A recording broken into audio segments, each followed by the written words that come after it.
Hello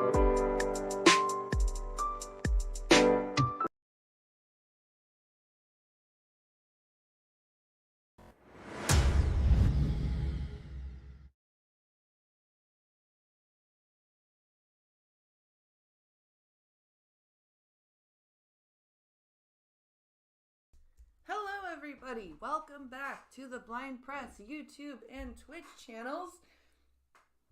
And it's getting weird here up in Canada. We've got a bunch of shit going on with our budget. It's come out that the Bloc Québécois and the Conservatives do not support this budget.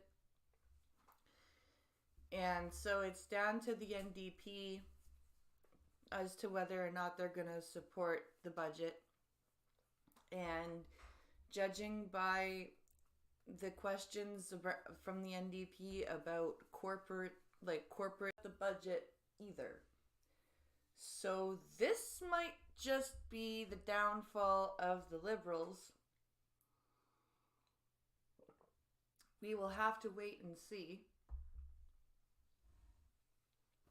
Apparently, because Polyev used the word orgy in description of the spending that's going on, everybody is all up in arms about it, because apparently only people on the left can use sexually charged words.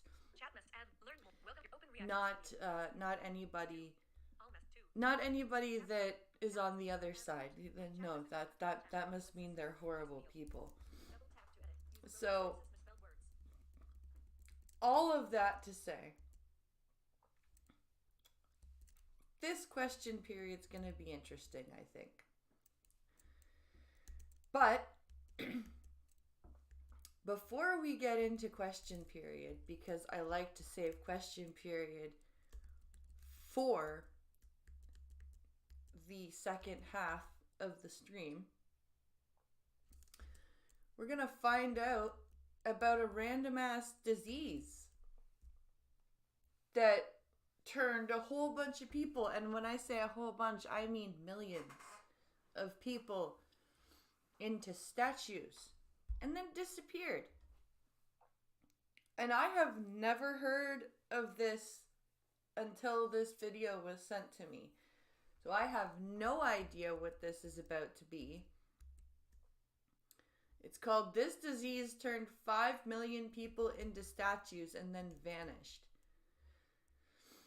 And as I said, I have not heard of anything like this. This is a completely new concept to me. I have no idea what this disease could be.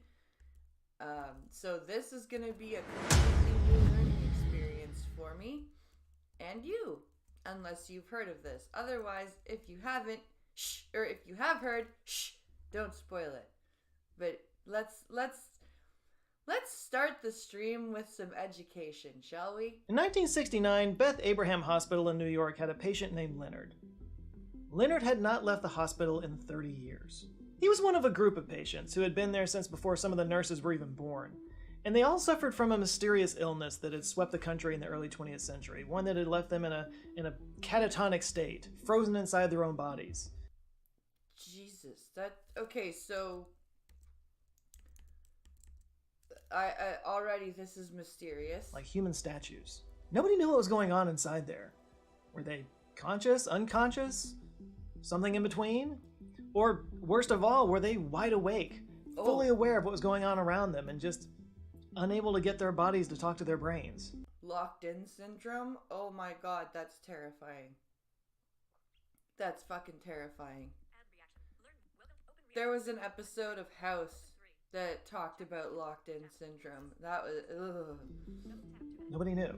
Then one day in March of 1969, Leonard and the others were going through their daily routines, food, cleaning, medicine, when the doctor came in with an oral medicine for each of them to drink. Now, there was nothing unusual about this. They were always tweaking their medicines, and the doctors were always testing different things to try to help their condition. The nurses didn't even ask what it was so routine. After Leonard got his medicine, they wheeled him into the rec room where the other patients were sat around TVs and stereos and whatnot. And after staring blankly at the TV for about a half an hour or so, Leonard woke up. The fuck? The fuck? What did they give him? And he started to talk. Where had Leonard been this whole time? What was this sleeping sickness that had put him in this state? And what was the drug that got him out of it? And the most important question, could this happen again? I fucking hope not. I have talked in multiple videos at this point about the beginning of the 20th century and how quickly things were changing and evolving. It comes up a lot, actually. In fact, I think I talked about it last week. But it really was a crazy time. I mean, just think about how many things happened in just a couple of decades. Like, people's homes got, gas lines, and then indoor plumbing, and then electricity. Radio became a thing, and then movies. Cars were invented, then airplanes. World War I brought untold devastation and killed 20 million people. Then the Spanish flu came through and killed 50 million more. Holy shitballs. I didn't realize that World War I killed that many people. 20 million people died in World War I. And then the Spanish flu killed 50 million. 50 million! And people were crazy about COVID? I don't even think we hit 1 million deaths with COVID.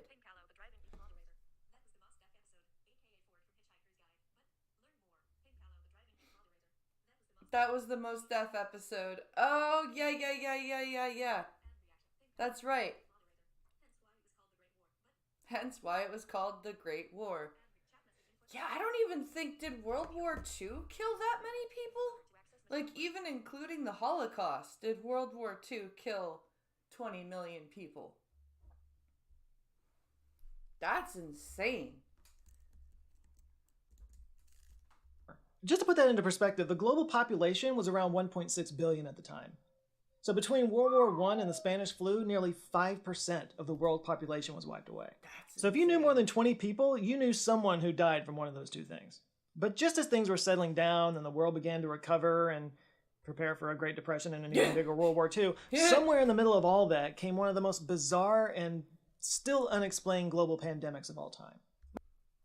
Was it, I wonder if it was like a, well, he'll probably... By the way, I should point out that I actually did cover this topic in an episode of my Mysteries of the Human Body series over on Nebula. I'll go way more in depth on it in this video, but yeah, it was an episode on mysterious plagues, so if you want to know more stories like this, you can go find them there. It all started in the winter of 1916 in Europe, when patients began showing up in hospitals complaining of an extreme malaise, a total lack of energy, and an overwhelming desire to sleep. Some showed other neurological symptoms as well, like tremors and palsy. I know what that feels like. What's it called? And an overwhelming desire to sleep. An overwhelming desire to sleep? Yeah, I know what that's like. Fuck. Sometimes I wonder if there's something. Some showed other neurological symptoms as well, like tremors and palsies and hyperkinetic movements. And in some extreme cases, patients were in basically a catatonic state, just almost comatose, unable to move or react to their environment. Luckily for most people, the disease ran its course and they just kind of went on with their lives. Although there was some ongoing neurological damage, we'll talk about that later. But for an unfortunate few, this became their permanent existence. And more of these cases seem to pop up every day. The disease got the attention of a doctor from the Psychiatric Neurological Clinic of the University of Vienna, who had examined a handful of these patients with this disease. Why isn't there more psychiatric neurologic clinics? This needs to happen. This needs to be more of a thing. So this chapter is called What is Encephalitis Lethargica? So that's what this is called. And he was the first doctor to write a paper about it. His name was Dr. Konstantin von Economo, which unbelievably isn't the name of a Marvel villain with the power to destroy the economy. He wrote about it in a paper published in the journal Wiener Klinische Hosenschrift in 1917. That's the Vienna Clinical Weekly for you non-Germans out there. And in this paper, he gave the disease a name. Encephalitis lethargica, often shortened to just EL, also known as sleeping sickness. In the paper, he broke down several different types of the disease because different patients present a little bit differently, but because he was the first to publish, his name kind of stuck. So, in fact, it's sometimes referred to as von Economo disease.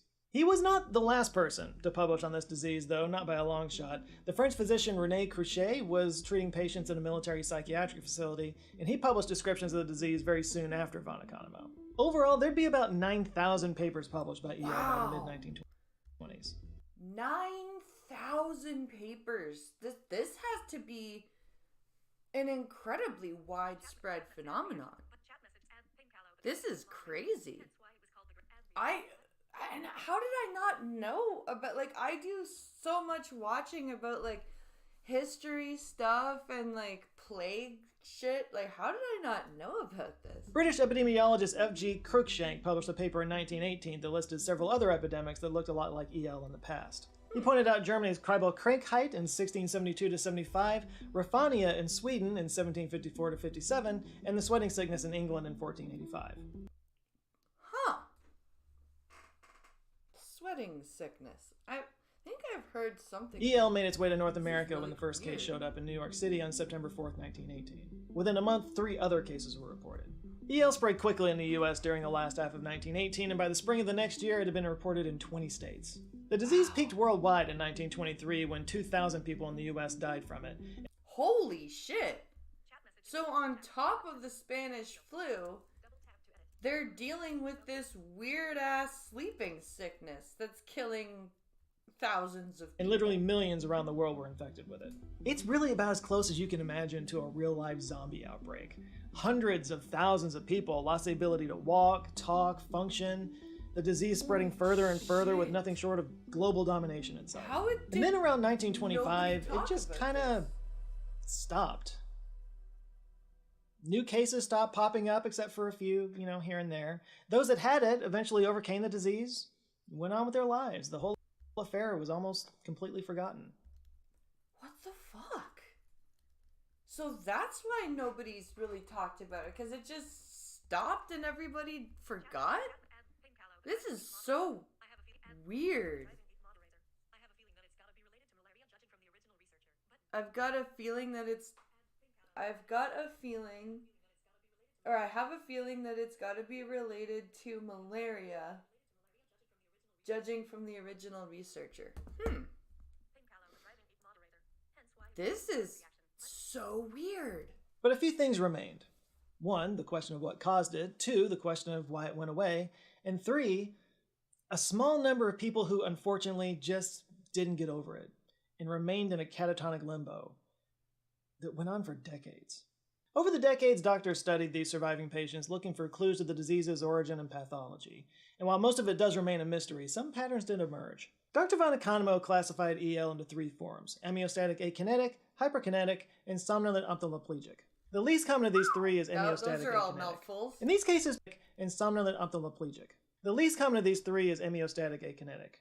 In these cases, people experience rigidity for extended periods, but they are aware of what's happening. Oh, God. So, experiencing rigidity, that sounds like your body's going into a type of rigor mortis, which is probably incredibly painful. And being aware of it all? Ooh. Just their movements are very slow. As Dr. von Economo wrote, quote, "To look at these patients, one would suppose them to be in a state of profound secondary dementia. Emotions are scarcely noticeable in the face, but they are mentally intact." The hyperkinetic form presented with a manic phase at the beginning, with involuntary, jerky movements in their faces, hips, and shoulders, and some vocalizations. Now that's just the first phase. After that, they experience fatigue, restlessness, and weakness, which can last for several days. And during this phase, some of them experience hallucinations. And oh, fuck. Well, lovely. What a lovely disease. What just random ass movements and spasms and just horrible fatigue and hallucinations. Let's just throw nerve those pain in there. their faces and limbs. But the most common form was some of them experience hallucinations and nerve pain in their faces and limbs. Oof. But the most common form was a somnolent ophthalmoplegic type of EL. Its characteristics included confusion, delirium, and feelings of being in a dazed state. Other signs are cranial nerve paralysis and an overwhelming desire to sleep. Now, one interesting link that did get made was between EL and Parkinsonism, which a lot of patients developed after the epidemic faded away. By the way, Parkinsonism is kind of a catch-all term for any neurological condition that causes stiffness, tremors, and slowed movements. So yeah, a lot of these EL patients would recover, but then later develop this kind of Parkinsonism where they become mentally and physically exhausted, their limbs would become rigid, their posture is bent, and they're walking unsteady. That's horrible. I wonder if Parkinson's... developed from this. I wonder how long it's been since Parkinson's has been discovered. Because Parkinson's disease, I'm not sure if that's been a new discovery. I wonder if it's linked to this, or if I'm just, what's it called, getting wires crossed. It sounds like Lewy body dementia. That's what Robin Williams had. All of this would happen over the course of a few months. Now, this isn't the same as, say, Parkinson's disease. That presents way differently. So doctors started to call it post-encephalitic Parkinsonism, or PEP. Some of the differences between the two include PEP occurs at any age. Parkinson's occurs generally after age 50. PEP progresses rapidly and in spurts. Parkinson's kind of steadily progresses over time. And there's no sign of pill-rolling tremors in PEP, which you often see in Parkinson's. What is Pill-rolling tremors are these movements that make it look like you're kind of rolling a pill between your finger and your thumb. Oh. Interesting. I had no idea. So you're doing like something like this? I guess? Huh. Look out, Matthew McConaughey. The majority of cases showed up during the 1920s, about 6 months to a year following the acute EL diagnosis. Now, some studies suggest that the number of patients with Parkinsonian symptoms actually tripled during this time. Since there were so many PEP cases in the 1920s and 30s, many doctors believed that EL caused Parkinsonism. Some even thought that Parkinsonism would disappear completely when the EL generation died out. Okay, so I was not wrong to make a connection, because some doctors actually did make a connection, but it looks like Parkinson's disease itself is actually different than this PEP. That would have been nice, but that's not what happened. And many of them did die out over the years, many from complications from EL, many from the Parkinsonism, but some just kept on going, trapped in their faulty bodies year after year with no answer in sight. So jump ahead to the 1960s, where our story began, where a small group of these survivors resided at the chronic care facility in Beth Abraham Hospital in New York. By the way, just a reminder of the timeline here, these patients had come down with this in the 20s. It was now the 1960s. So they have to be like 80. 4 decades had passed. Then in 1966, a new doctor came to work with these patients, a neurologist named Dr. Oliver Sacks. He just completed a residency in neuropathology at UCLA and was interested in exploring this and other neurological edge cases that he'd read about. When he first arrived on the ward, he described it like entering a museum or a waxwork gallery. That has to be terrifying. Just like walking into these catatonic patients that are alive, but they don't look like they're alive. They're not doing anything. They probably don't talk. As he would later write in his book, quote, "They would be conscious and aware, yet not fully awake. They would sit motionless and speechless all day in their chairs, totally lacking energy, impetus, initiative, motive, appetite, affect, or desire. They registered what went on about them without active attention and with profound indifference. They neither horrible. conveyed nor felt the feeling of life. They were as insubstantial as ghosts and passive as zombies." That is both sad and terrifying at the same time. I can't imagine being locked in a body like that. Oh wow. That's giving me chills just thinking about it. Just thinking about being locked in a body like that. He said there were motionless people fixed in strange positions and everything looked frozen. And that was kind of a characteristic of these patients. Like if you raised a person's arm in the air and let go, they would just kind of hold it there until you moved it back down. People basically just acted like posable figures. Wow. They really were human statues. Then in early 1967, a new treatment became available to treat Parkinson's disease. It was called levodopa, or L-DOPA. It works by increasing the body's ability to produce the hormone dopamine, which makes it possible for your brain to effectively transmit signals down neural pathways. And that's one of the things that is one of the root causes of Parkinson's disease. Your body stops being able to produce new dopamine, and it screws up the communication signals in the brain's motor cortex.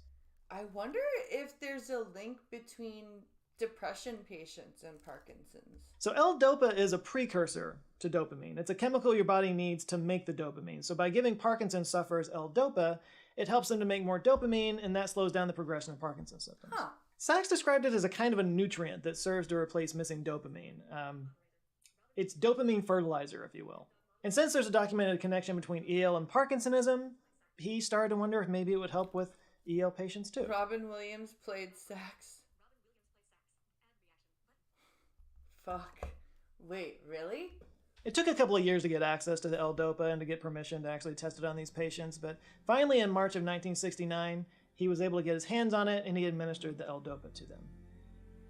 And it worked. And that was when Leonard The patients woke up. awakened and acted normally. These patients That's who had been insane. catatonic or just straight up asleep for 40 years suddenly came to life. That's crazy. They were conscious, they were coherent, they were able to move and walk and play, throw balls to each other. That's awesome. That is so cool.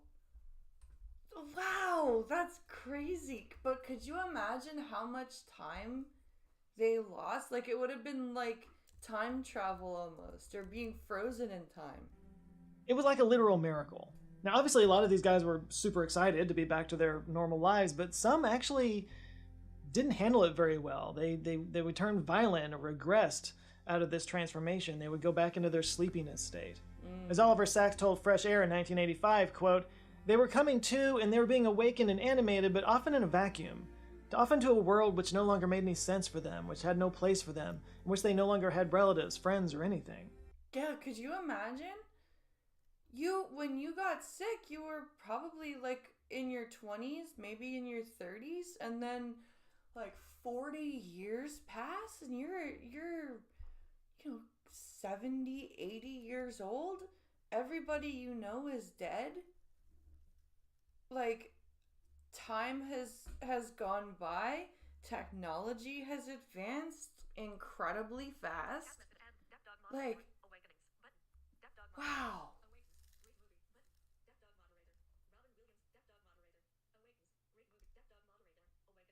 Oh, Awakenings. Okay.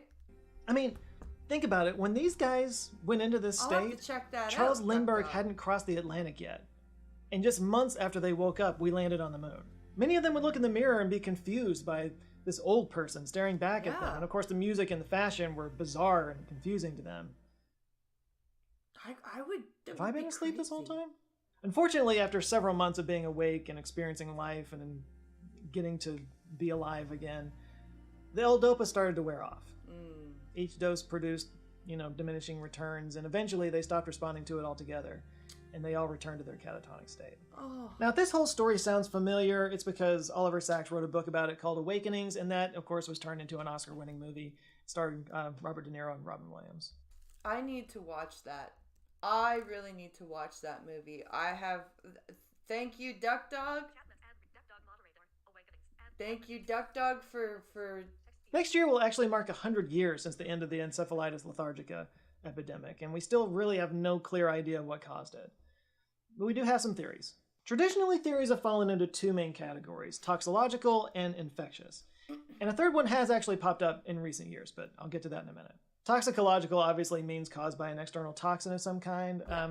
For example, in England for a while there, it was thought that it was maybe caused by botulism or solanine that can collect in potato sprouts. Now, Dr. Von Economo actually ruled out toxic causes like food poisoning early on because none of the patients had any gastrointestinal issues. He also ruled out typhoid, polio, syphilis, and poison gas. But what he did notice was that all the patients had flu-like symptoms. And since they were still coming out of the great influenza pandemic, he thought maybe it was an encephalitis created by the flu, like an influenza encephalitis. That might have been an interesting... Like, that could have been probably the best theory for that. I would have gone with that. And there were previous instances of EL associated with flu epidemics. Unfortunately, studies showed that the brains of people who died from an influenza encephalitis had significant neuropathological differences than those who died from EL. But Dr. Von Economo still believed that an infectious virus caused EL.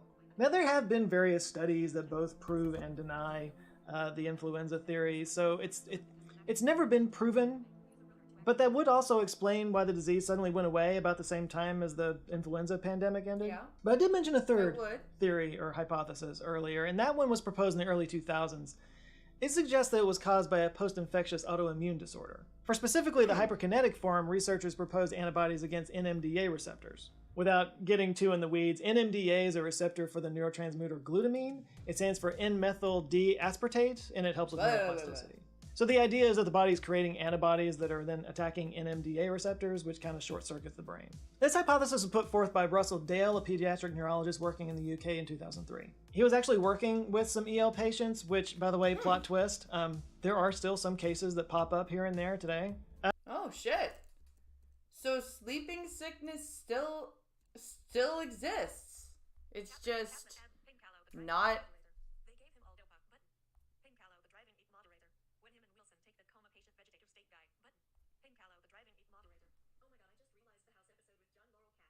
Oh my god, I just realized the House episode with John Larroquette, they gave, when him and Wilson take that coma patient, the vegetative state guy, oh yeah, they gave him L-Dopa. That's right. I told you a lot of that show was based on stuff that happened. Yeah, holy shit. You're right. That's you're right. Holy fuck. But he was working with around 20 patients or so when he noticed that more than half of them had experienced a sore throat caused by a rare form of strep just before they started suffering from EL. And yeah, tests shows that NMDA antibodies were elevated in those patients, so he hypothesized that these antibodies may have mistakenly attacked the basal ganglia neurons. The problem is that studies that were performed during the original epidemic showed abnormalities in other parts of the brain, like the cerebral cortex. Later, in 2012, another study proposed that EL could be caused by an enterovirus, maybe even the poliovirus. Enteroviruses are nasty. They can, yeah, enteroviruses can be really bad. There was one that was going around Canada a little bit in the, what's it called? In the early 2000s, I think? Dopamine and a shitload of speed. Yep. Another study proposed that EL could be caused by an enterovirus, maybe even the poliovirus. Enteroviruses are made of RNA and protein, and they can enter the body through the gastrointestinal tract before attacking the nervous system. They can also spread through the air and on contaminated surfaces. Anyway, the 2012 study showed virus-like particles in the cytoplasm and nuclei of midbrain neurons in all classical EL cases studied. They also found larger virus-like particles in modern EL cases. It should be noted that none of them were influenza particles. And while it is considered a well-conducted survey, its results have not been replicated. And that basically gets us caught up to today. Well, okay, so if nobody's replicated the results, then you can't really, like, he kind of made it sound like you gotta take it with a grain of salt, which I would agree. If you haven't replicated, that doesn't mean it can't be replicated. It just means that nobody has replicated. Again, lots of theories, not a whole lot of answers. It might be easy to dismiss encephalitis lethargica as just a weird medical mystery from 100 years ago, but I think that would be a mistake. After all, as I just pointed out, there are still cases that pop up from time to time, just not in the epidemic numbers that we saw way back then. Although, that might not be the case anymore. Yeah, perhaps you've noticed that we've had a bit of a global pandemic ourselves in the last few years, and yeah, we're finding an alarming trend of post-pandemic symptoms that are eerily similar to the EL epidemic. Gee, you mean like the long COVID shit? According to the CDC, 6% of the US adult population is experiencing long COVID symptoms. That's actually down from previous years, which is a good thing, but that's still nearly 20 million people. Long COVID symptoms can range from lingering loss of smell and taste to extreme fatigue and mental fog. And according to a recent study, 26.4% of COVID long haulers report significant complications in their ability to perform daily activities. Now, I should say right up front, long COVID is not the same as EL. No. There's no unresponsive human statues this time around, and the symptoms are a lot more nebulous. In fact, The Lancet published a paper in 2021 that found over 200 symptoms across 10 organ systems. Oh my God. In people who experience long COVID. That is insane. Is that all of... Can we really attribute all 200 symptoms to long COVID, or are we just lumping everything together now? Some research suggests that microclots that form around inflammatory molecules might obstruct oxygen flow into cells, and that would be why some long COVID patients feel tired, have brain fog, or can't breathe well. Another theory is that COVID-19 might disrupt a mitochondrial function, which makes someone feel tired or have brain fog. But there are parallels to draw here, not just because it was spurred on by a pandemic, but because some of these nebulous symptoms I'm talking about are neurological. And it's important for us to get to the bottom of how viral infections can affect the nervous system, even years after the epidemic peaks. Or as Dr. Hadi Manji of the UK National Hospital for Neurology said, quote, "Let me emphasize that many of these pandemic-triggering pathogens, whether directly or indirectly, exact a toll on the human nervous system. These effects often evade timely diagnosis, but have potential to inflict significant disability and prolonged suffering." I've often wondered if there's any, like, long-term ramifications to what I went through when I was a baby, like the viral infection that I went through. I often wonder if there's any, like, long-term complications, but my case was like I've tried looking it up and I can't find anything. I'd really would have to go and find my records and then take them to, like, a specialist and have them looked at. It's going to take a really long time to really understand the ripples that the COVID pandemic put into the world. It's kind of impossible to see it from where we're standing right now at this place in history. In fact, if the sleeping sickness teaches us anything, it's that some of the downstream effects never fully get figured out. Out of the tens of millions of people infected by the Spanish flu, a small percentage developed EL. And of those, a tiny percentage never fully recovered. It's possible that the same could be true with long COVID, and that 40 years from now, a small number of long COVID sufferers are still bedridden, hoping for a miraculous cure. That would suck. My God, I hope not. For anybody out there who's dealing with long COVID symptoms, my heart goes out to you. I wish you the best, and know that long COVID is not EL. Don't let this video freak you out too much. Totally different things. You know, researching this video has also made me wonder if there's some kind of connection with chronic fatigue syndrome. You know, something else that's been around that includes extreme tiredness in people for long periods. I couldn't find anything about it, but I still wonder if there's something I never understood chronic fatigue syndrome. I would like to look that up and learn more about it, because yeah, the amount of fucking time I feel tired for no reason, I would really like to. But there are a lot of unexplained epidemics like this throughout history. Like I said, I cover some of those in my Mysteries of the Human Body series over on Nebula. I encourage you to go check that out, and maybe while you're watching it, you can curl up on the couch with a delicious dinner from today's sponsor, Factor. So it occurred to me that many of you haven't maybe tried out Factor at this point, because you've heard me talk about it all while they're like smart keto, because they're you'll get fit going to factor75.com. So much for watching. If this is your first time here, maybe check out this video. I'm gonna subscribe to you. I am going to subscribe. Subscribe. That was really interesting. That was really, really cool. I had no idea about any of those things. That was so cool. And, like, also kind of sad because those people didn't actually stay recovered for the rest of their lives. The L-Dopa wore off, and that is sad. But that was a really fascinating video.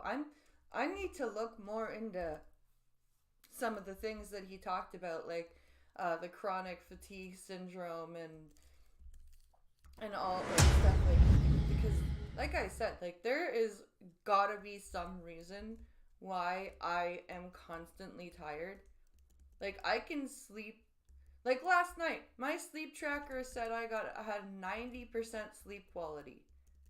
Why do I still feel exhausted?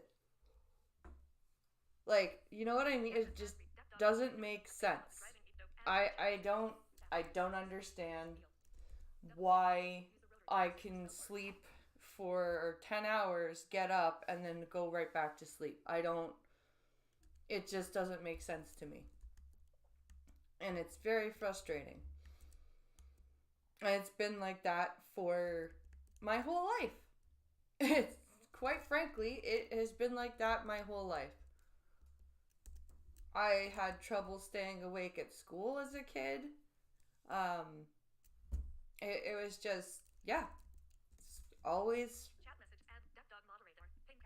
had that problem, and it would be really nice to figure out what causes it. Okay. Things are getting crazy. As I said, this budget is bad. And we've got at least 149 members of parliament that do not support it.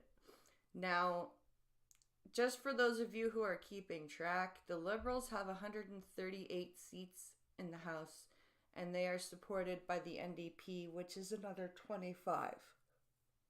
That is 162 seats. The Conservative and the Bloc together make 149. So we need at least 11 MPs that don't like the Oh, hello there. Hello, big baby Frankie.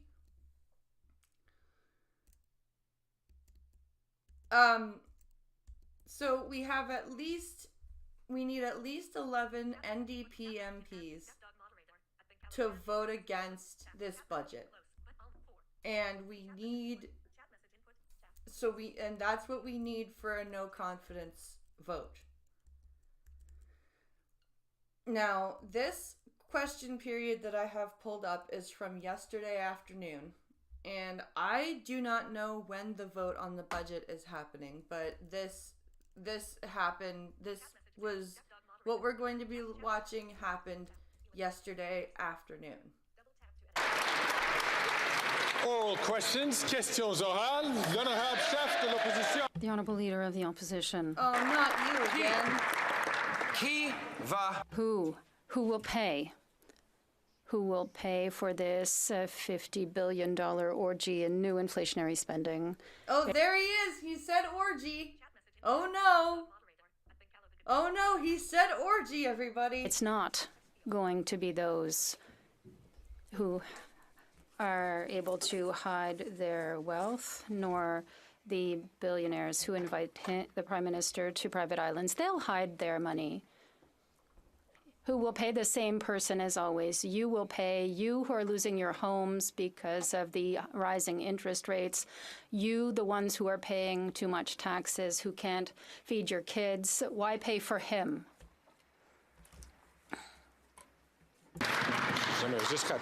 I would just like to remind all members to direct their comments to the chair. The Right Honourable Prime Minister. Mr. Speaker, the Canadian economy... Oh my God, economy he's actually there. Holy fuck. It's a goddamn miracle. He's actually in the House of Commons. Not succeed if young Canadians cannot succeed. We have an economy that needs to do more to ensure that young people can have a strong future, a house, and it's the dreams of the middle class that the previous generations had. That's why we put together a budget that offers a fair chance to all the generations to succeed. And yes, it's going well. We're just watching the shit show that is Canadian politics right now. We're asking the wealthiest to contribute a bit more. Yeah, the wealthiest individuals, not the wealthiest corporations. And also, notice how members of parliament don't have to pay for this, because I don't think they pay the same taxes. While the leader of the opposition is preaching austerity, he's defending the wealthiest, and we will be there for the middle class. How is he defending the wealthiest? The Honourable Leader of the... Wait, you'll be there for the middle class? You're effectively pushing the middle class into the lower opposition. Class. Mr. Speaker, it's the 9th deficit, 9 years of this Prime Minister. He is not worth the cost, as always. Canada is not a fair country for young generations after 9 years of his government, which doubled the cost of housing, doubled rents, doubled the national debt. Why wait for a different result with the same old approach? That's a the good Right question. Honourable Prime Minister. Mr. Speaker, Instead of picking austerity like the former Conservative government did and like the Conservative Party currently is preaching, we chose to invest, and we're continuing to choose to invest in young families to be able to buy a home. You notice how Ontario's a Conservative province and they're investing too, but they're not fucking printing money? In seniors, in young people, students. So we're investing in the jobs of the future. We're investing in new technologies. This is a choice that we're making to invest in Canadians, because that's how you build a stronger economy. The Conservatives can continue to encourage cuts and austerity. We will continue to invest for the betterment of Canadians. The betterment of Canadians, huh? Yes, you're going to invest for the betterment of Canadians. Do you not understand that you are not investing? You have printed so much money, the money printer is like about to explode. The Honourable Leader of the Opposition. Who pays? Who pays for this latest $50 billion orgy of spending by this costly Prime Minister? We know who won't pay. It won't be those with trust funds that protect their millions of inheritance like the Prime Minister, nor the billionaires that invite him to their private Caribbean islands. They'll hide their money. You know who will pay? You will pay. You, the welder or waitress who can't pay your mortgage because he's inflated the mortgage rates. You will pay because he carbon taxed your food and now you can't feed your kids. Why should you pay for him? What are you gonna say to that, Trudeau? How many ums are we gonna hear from them?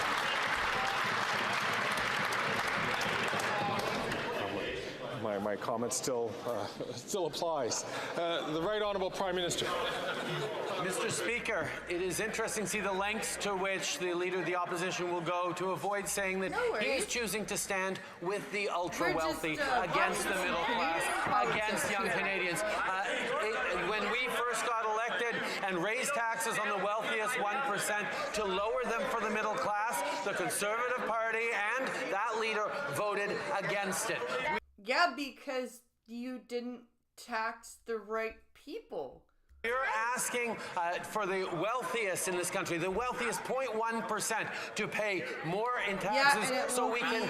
It won't be you, it won't be the MPs, it won't be Galen fucking Weston. Support the middle class so we can restore the dream, particularly for young people, of home ownership, of a brighter future that the world is taking away from people all over the world.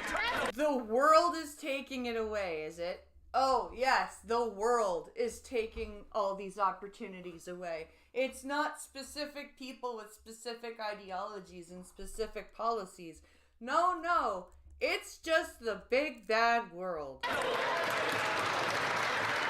The Honourable Leader of the Opposition. Mr. Speaker, the Prime Minister likes to blame the world for the problems that he caused. He doubled the debt, doubled the rent, doubled mortgage payments, doubled the needed down payment, and now he's doubling down on the same costly mistakes that have made life unaffordable for Canadians. When will this Prime Minister realize that he's not worth the cost and that repeating the same thing 9 times and expecting a different result is the definition of insanity? Thank you! Fuck! Is literally the definition of insanity.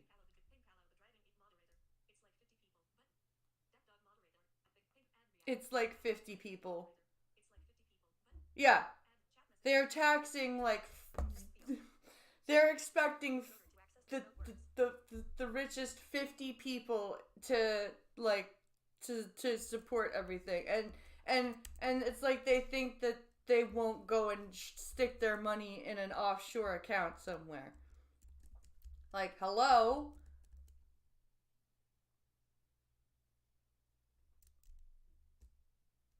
Oh, it's the same in Switzerland for you? Oh, I'm sorry.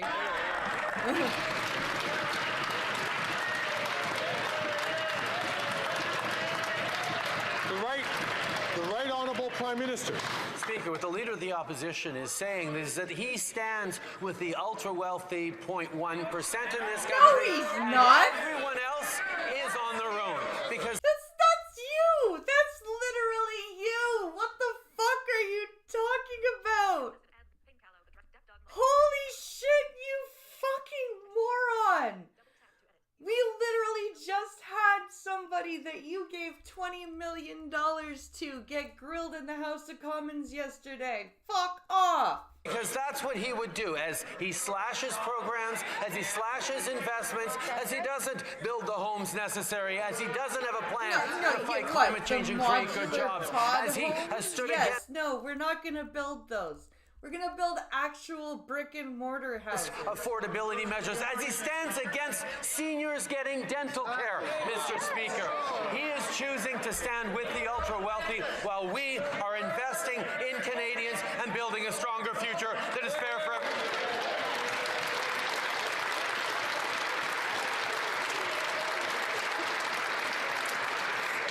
The Honourable Leader of the Opposition. Mr. Speaker, he is the ultra-wealthy. Right, He thank hid you. his family fortune in a tax-sheltered trust fund so he wouldn't have to pay the same tax as everyone else. He vacations with the ultra-wealthy on their private islands in tax-preferred locations where they can hide their money and avoid paying their fair share here in Canada. And now he's paying off the ultra-wealthy by spending $54 billion on debt interest more than on health care. Why give more money to the ultra-wealthy bankers and bondholders instead of the nurses and doctors? He's like, I don't understand. I don't understand. It is literally out in the open what this budget means and who it supports. And Trudeau's like, no, the Conservatives are the one that want to support the rich. No, it's not us. Don't believe what you're actually seeing. The Right Honourable Prime Minister. Speaker, this is a budget that invests in fairness for every generation Where? by asking the ultra-wealthy to pay a little more. And, Mr. Then Speaker, why aren't the you Conservative paying Party more? is choosing to stand with the status quo, stand with the ultra-wealthy, instead of Notice saying, how he's yes, trying we need... really, really hard not to yell. You notice that? He's trying really hard to sound calm he's trying to sound super like in control of himself. We need to invest in young people. We need to build more houses. We need to support seniors with dental care. We need to create more spaces in childcare. We need to deliver hundreds of dollars a month tax-free in a disability benefit. These are the things. When are you gonna do all of that? And I would take hundreds of dollars? You're only gonna give out hundreds of dollars? Are you gonna keep that from being clawed back? Or are we gonna lose hundreds of dollars of our provincial benefits too? We will be doing. Those are the things that they stand against.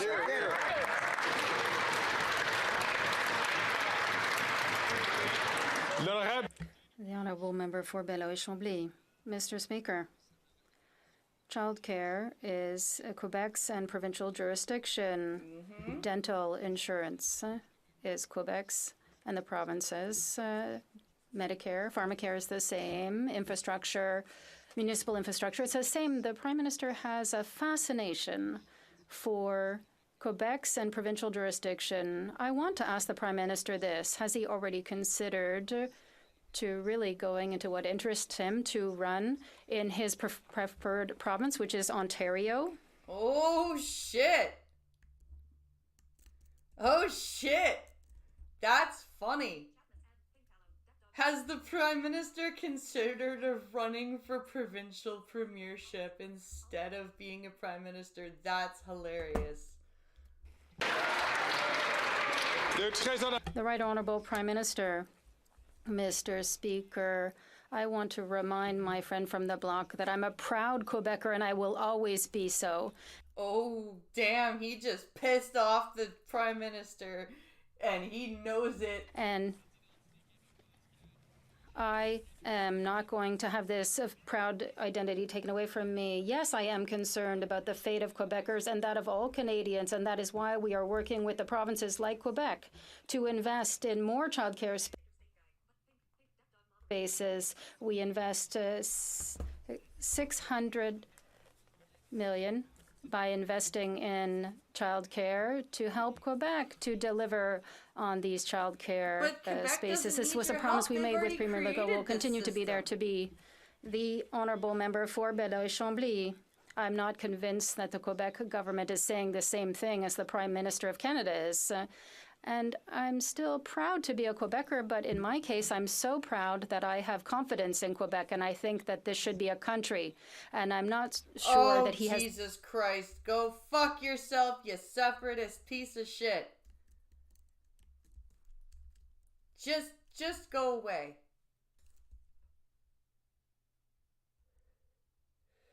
To be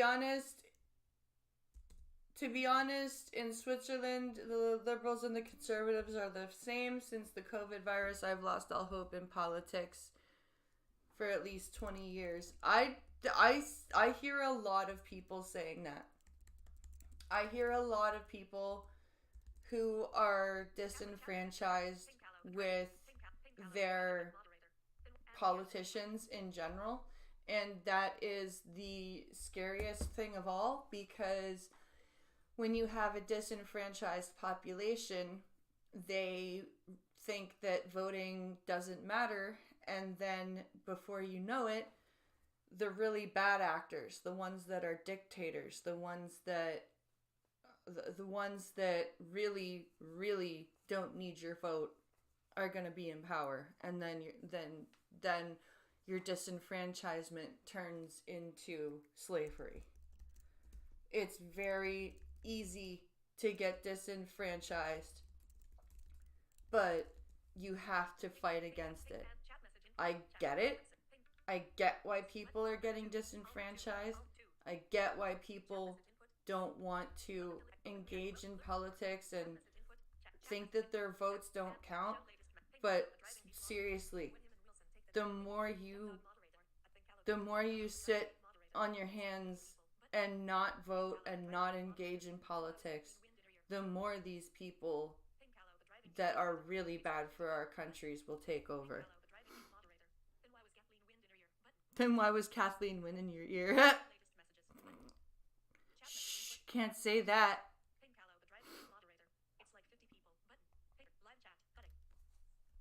Oh, I'm in the wrong spot. He has the same amount of confidence. Can the Prime Minister recognize that all these interferences in Quebec and provincial areas of jurisdiction are funded exclusively by the everlasting fiscal imbalance?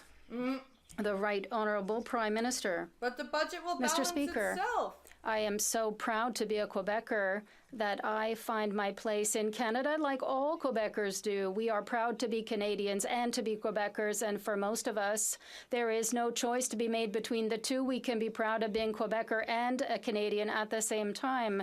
We will continue to be there to invest hand in hand along with the province of Quebec to deliver for Quebec, as we do with our partners across the country. But in fact, Quebec is often ahead when it comes to social issues and social programs. Yeah, so let Quebec take care of its own shit. Let them have $10 a day childcare. There's only like 20 million people in Quebec. They can afford to subsidize that. You don't need to introduce that program for the whole country. In investing, and that's why we model much of what we do on what is being done in Quebec. Why? The honourable member from Burnaby South. Young people see right through this Prime Minister. They know they're getting ripped off, and they know the reason for it. Today, rent is doubled, grocery prices are sky high, and we're paying some of the highest cell phone bills in the world. The reason is because of corporate greed. This Prime Minister refuses to take it on, and the Conservatives, they're afraid anytime we mention corporate greed because they want to defend those corporations. So when will the Liberals finally take on... This is not good for Trudeau. Just Jagmeet Singh is not happy with him.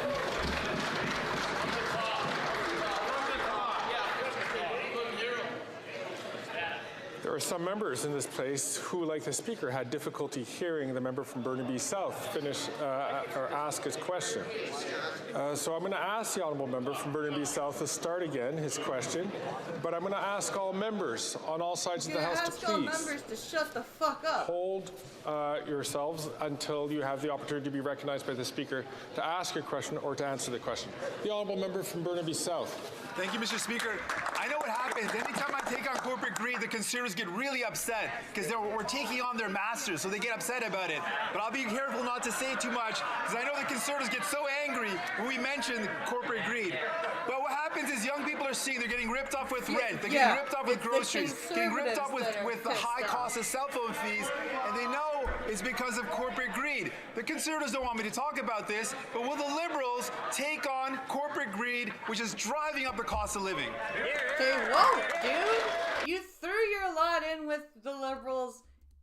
They're not going to give you everything you want. The Right Honourable Prime Minister. Mr. Speaker, we recognize with this budget that Canada cannot be successful unless young people are successful, unless every generation sees a real and fair chance to succeed. That's why we're stepping up to invest in new homes that young people are going to be able to afford. Young people don't want to live in modular houses. We want regular ensure that their rent payments count towards a credit score to get them a mortgage eventually. We're investing in more support for Canadians living with disabilities. We're investing in supports for seniors. We're investing in entrepreneurship for young people. We're making the kinds of investments that are going to grow the economy, support young people, and restore the dream of a stronger Canada for everyone. The honourable member for Burnaby South. Mention corporate greed, which is driving up the cost of living. Les jeunes se font. Young people are getting ripped off at the grocery store. They know it. They go to Loblaws and they're seeing record profits being taken in. And yesterday's Liberal budget does nothing to resolve this. They're continuing, that is Loblaws and Metro, are continuing to get rich with... You know what we're going to do?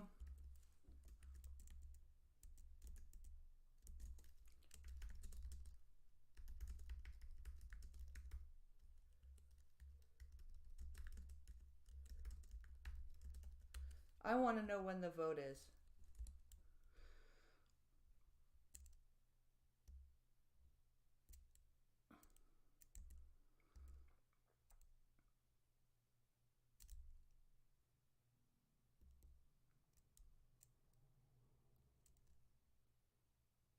When is the vote?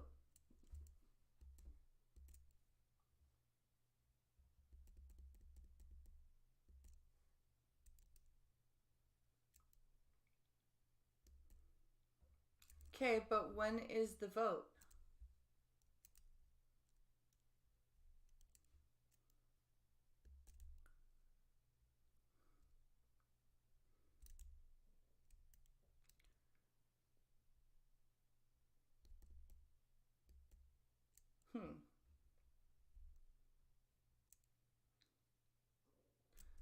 Trudeau, the Nanas guy says that the budget shows Trudeau is planning for an election.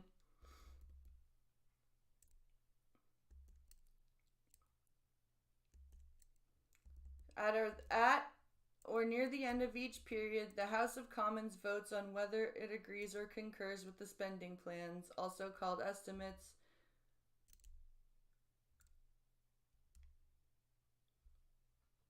Huh. Interesting. I just wanted to know when the vote would be. Billions from the government. Why will the Prime Minister not call them to order instead of making young people pay? The Right Honourable Prime Minister. Mr. Speaker, this budget does recognize that the success of our country depends on the success of young people. That's why we are asking the wealthiest to pay a bit more in taxes. Income taxes, in order to be able to share more benefits with young people, to be able to ensure that young families can pay their rents and buy a home, so that young families can have a better access to the services and care they need, particularly when it comes to childcare. We will continue to be here to support families in need and asking the wealthiest to do more. The Honourable Leader of the Opposition. You to know that the status quo is unacceptable, that Canada has become an unfair country where young people, an entire generation, cannot afford a home and families cannot afford food. And if he finds out who's been running this place for the last 9 years, there will be hell to pay. Where young people, acceptable. Of the Opposition. You to know that the status quo this place for the last 9 years food. And if he finds out who's been running this place for the last 9 years, there will be hell to pay. That's funny.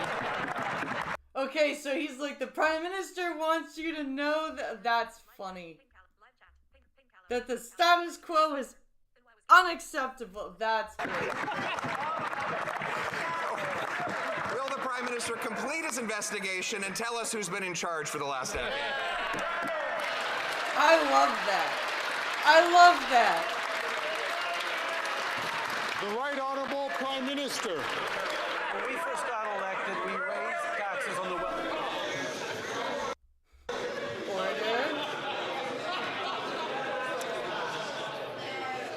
Order. The Right Honourable Prime Minister. Mr. Speaker, when we got elected, first thing we did was raise taxes on the wealthiest 1% and lower them for the middle class, a measure that the Conservative Party voted against. We've continued to invest in young people, invest in standing up a national housing strategy after the previous government had completely ignored housing, and the former housing minister, who is now Leader of the Opposition, was responsible for creating exactly 6 affordable homes in his time as minister. We've continued to invest, and we're going to continue to make sure that the economy is fair for every generation, and that means asking the wealthiest to pay a little more so we can put more money in the pockets of the middle class. A little more? The Honourable Leader of the Opposition. Mr. Speaker, the Prime Minister has got to stop getting his facts from his incompetent housing minister's Twitter account. Yes. This is the same guy who, as immigration minister, lost track of 1 million people. Yeah. Literally lost the visas and shit for 1 million people. When I was housing minister, we built 92,782 new apartment units with an average rent of $973. How many apartments will the Prime Minister build at the price of $972 a month this year? Yeah. How many apartments are you gonna build with reasonable rent in this year alone, sir? How many? The Right Honourable Prime Minister. Speaker, our housing plan is the most ambitious and comprehensive in Canada's history, and will unlock close to 4 million homes by 2031. This happens because we're working with municipalities, we're working with provinces to increase the levels of ambition. We've put out the most comprehensive and ambitious housing plan this country has ever seen, because we know that making sure that young people can afford a home, making sure we change the way homes are built in this country, is about building a stronger future for everyone in this country. That's what fairness for every generation looks like. That's what this government is focused on, while they're focused on cuts. The Honourable Leader of the Opposition. Well, we will cut the rent. When I was Minister of Housing, we paid half as much for rent in Canada that we pay today. Yep. And on that question of his ambitious housing plan, I decided to read all about it in their 2015 platform. They said, "We will make it easier for Canadians to find an affordable place to call home." That was 9 years ago. Wow. They doubled the cost since that promise was made, and then they repeated the promise yesterday. Why do we expect the same promise with the same programs and the same Prime Minister to be kept this time?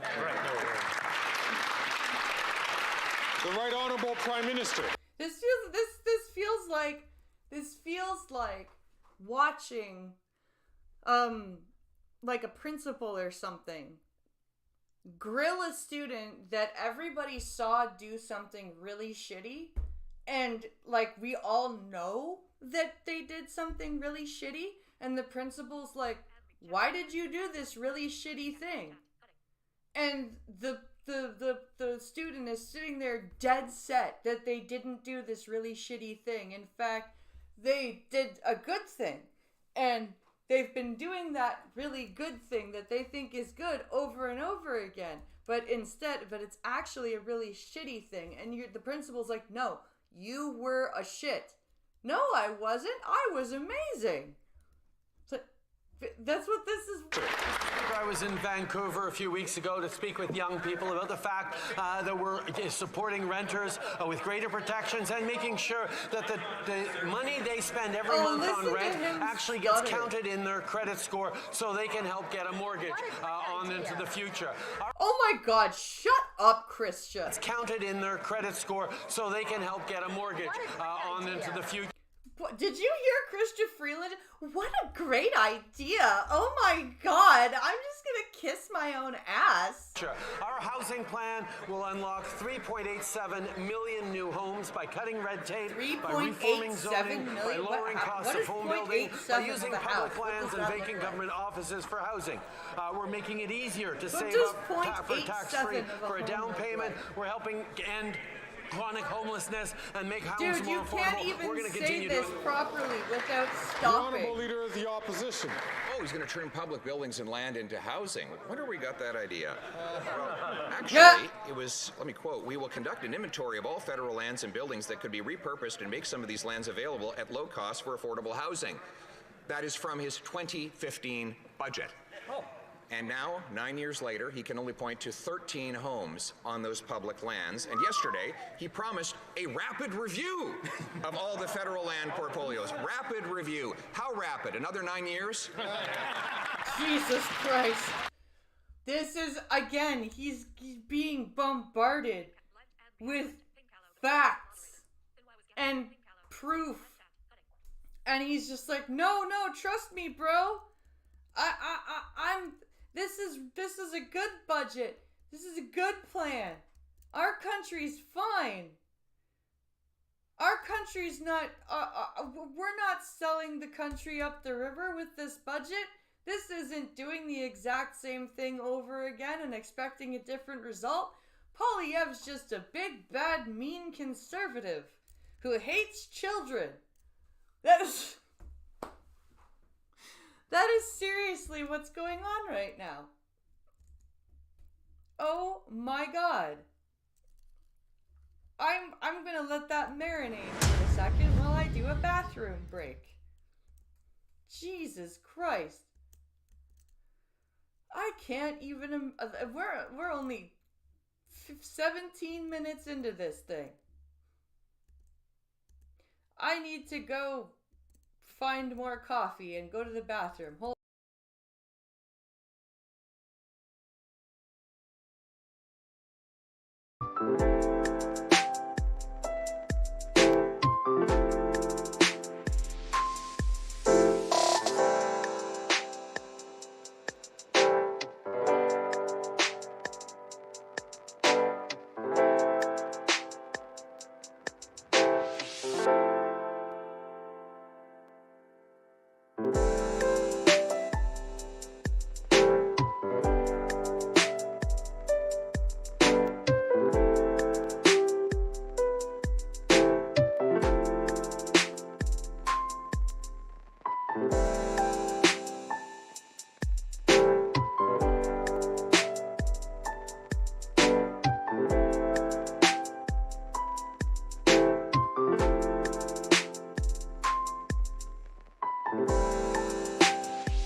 right.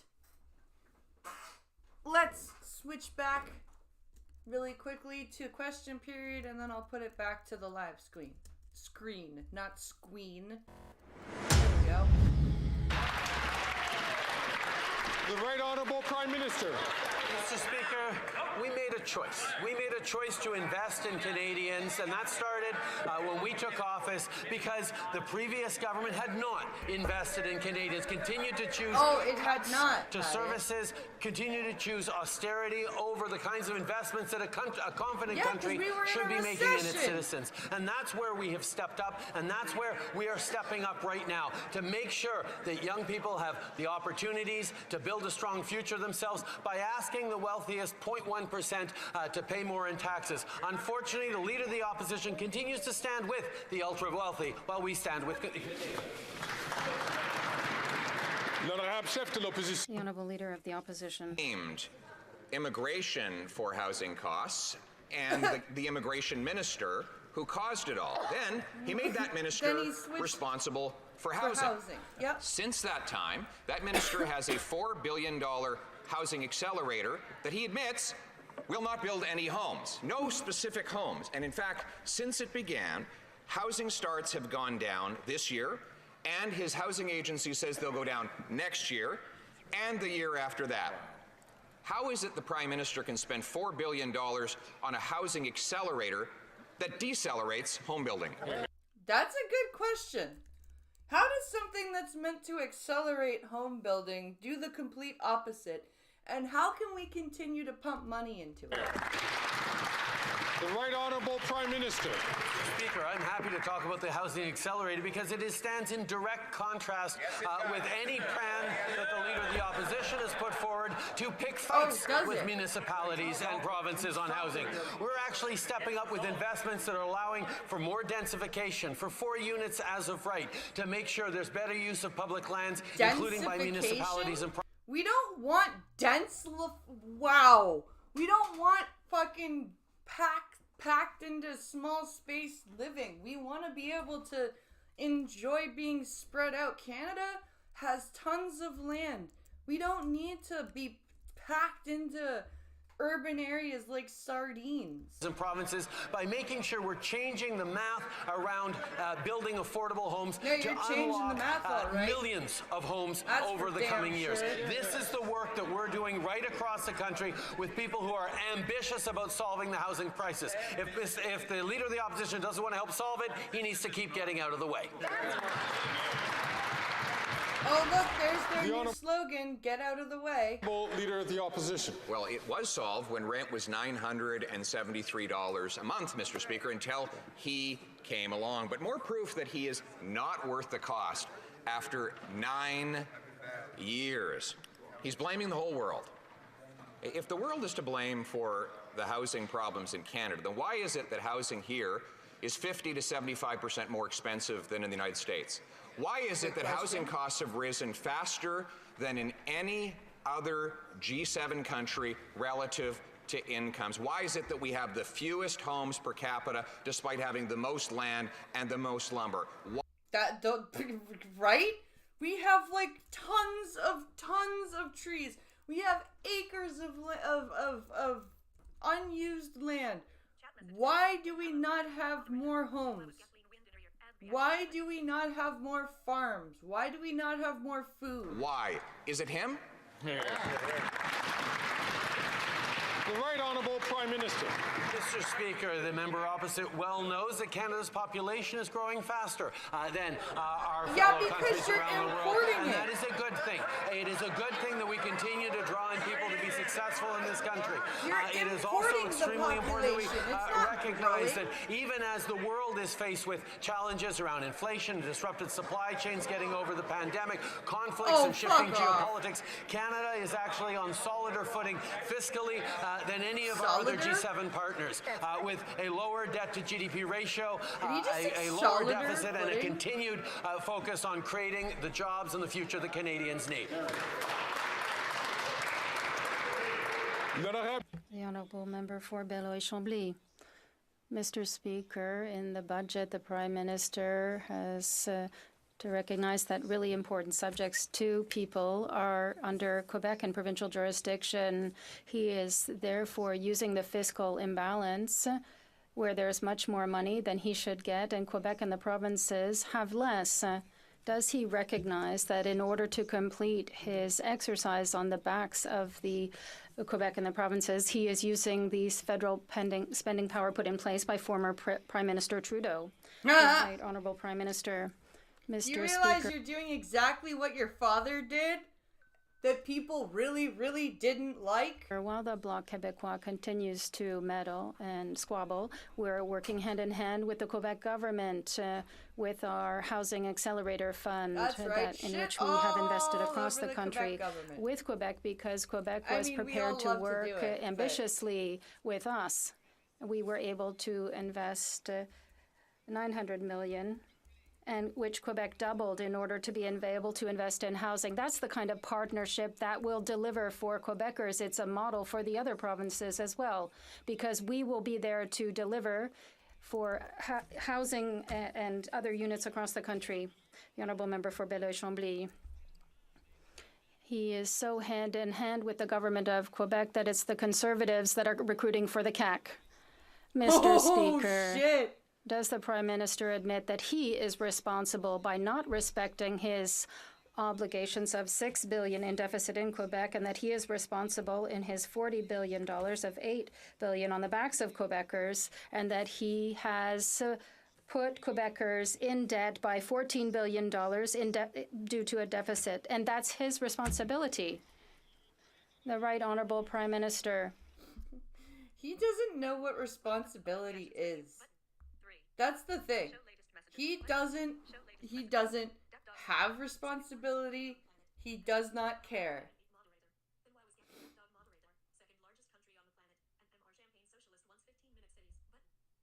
Second largest country on the planet, and Mr. Champagne Socialist wants 15-minute cities.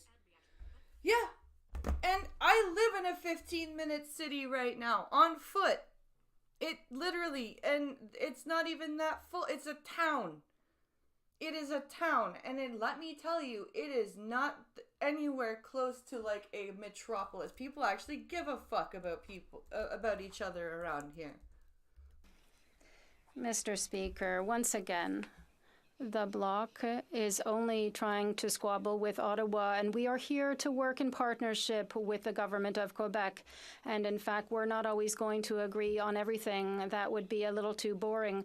We need to have Oh my God, did you just say that the reason you fuck around with the provinces is because you're bored? Really? If we agreed on everything, that would be too boring? Agree on everything, that would be a little too boring. We need to have some kind of creative tension. Dude. That fucking meme that Pinkalo found is exactly right. There's there's a meme he found where Trudeau is leaning over to Freeland and he goes, "How did we mess up the economy so badly?" And Freeland goes, "Well, you're a drama teacher and I'm a journalist, so..." And he's just like, we need to have creative tension. That way things won't be boring. What the fuck? It's not a fucking writer's room, you dolt. It's the fucking country. But that's exactly what has happened with regard to the housing investments in the future, the manufacturing future of Quebec, in investments that are creating solutions with long-term jobs for Quebecers. We're here to work in partnership, and we will continue to do so. The Honourable Leader of the Opposition, without his centralizing ideology, the Prime Minister would admit that housing is a federal jurisdiction, so the results are in his hands. Montreal has seen an increase of 200% in rent in the past 9 years under this Prime Minister, who is not worth the cost after all his interference in Quebec's area and provincial jurisdiction. He has managed to increase the cost.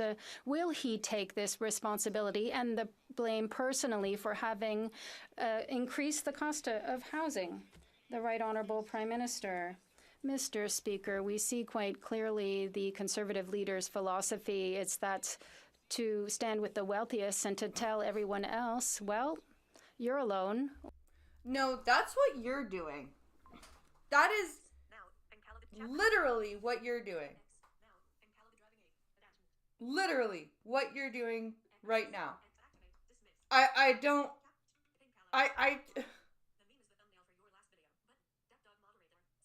The meme is the thumbnail for your last video.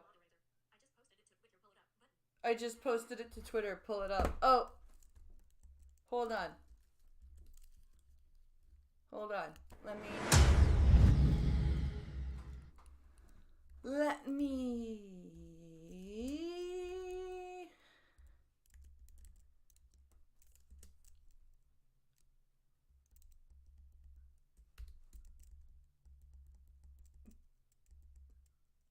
Let me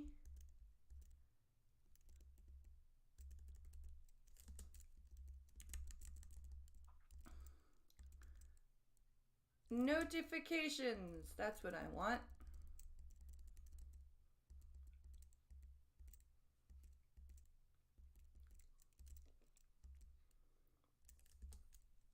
Okay. Where is it?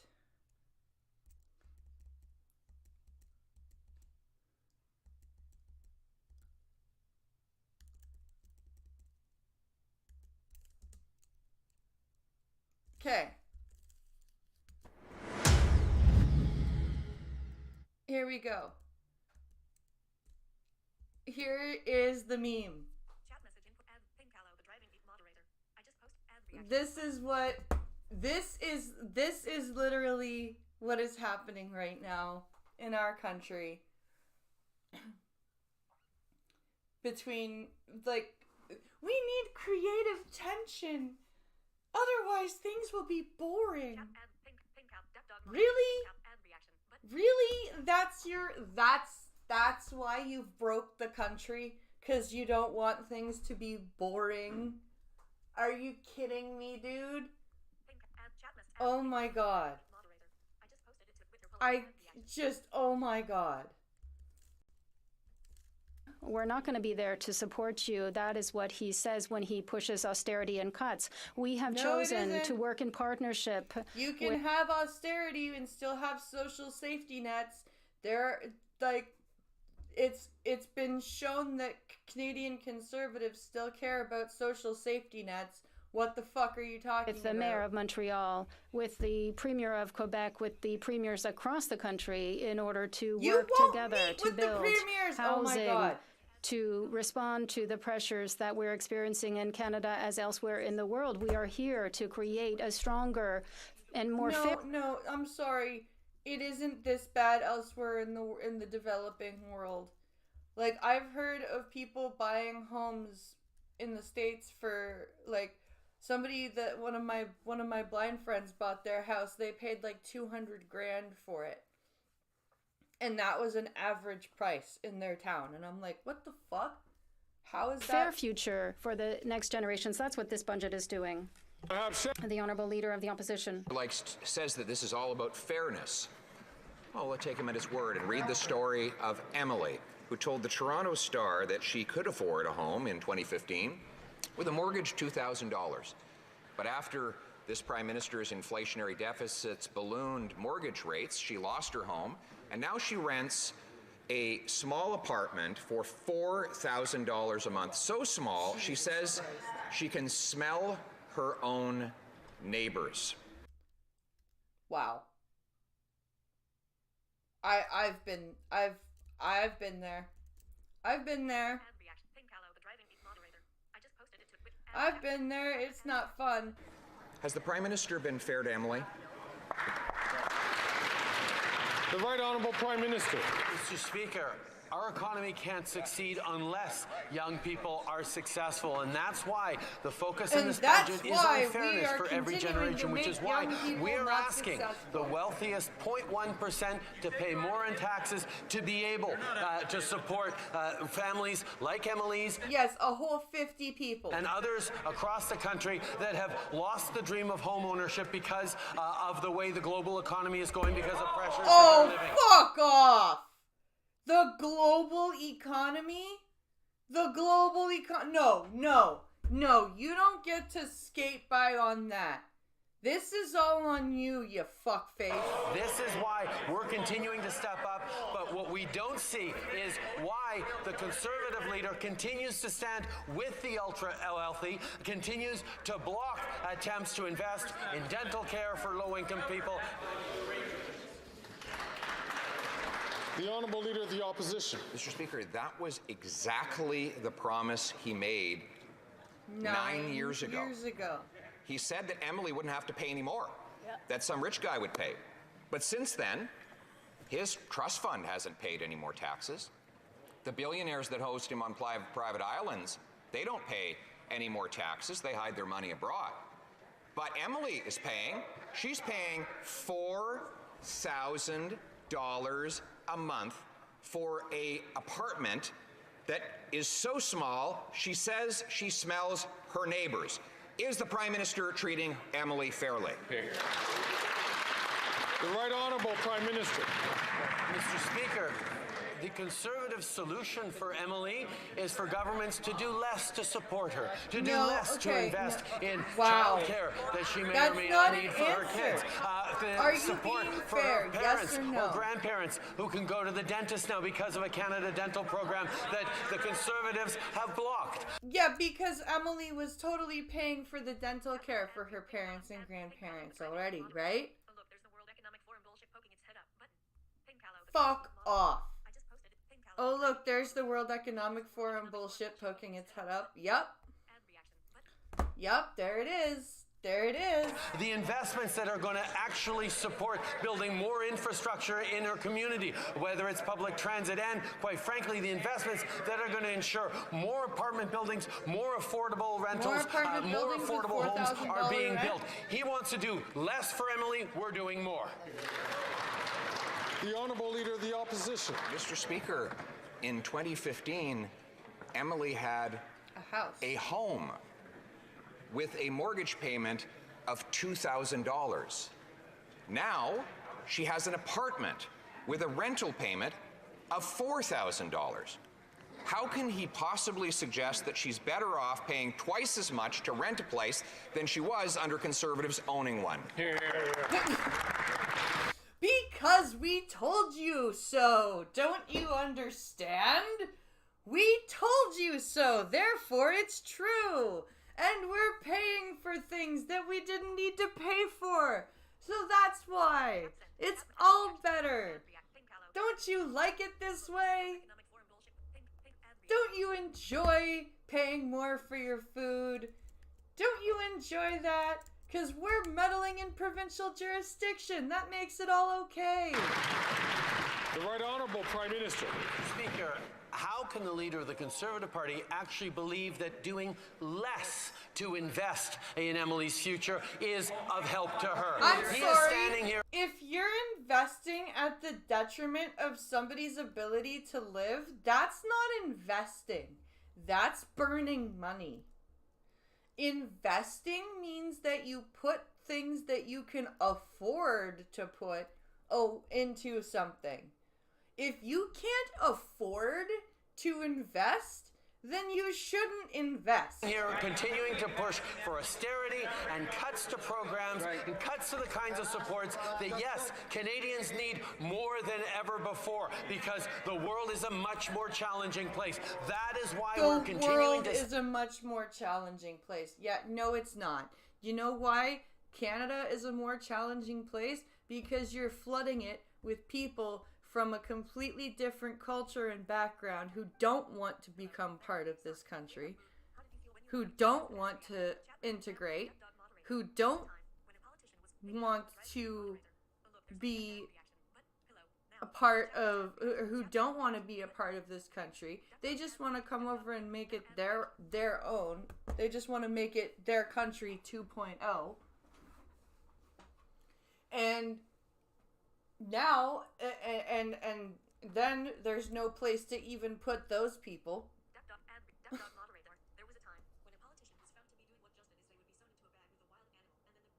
There was a time when a politician was found to be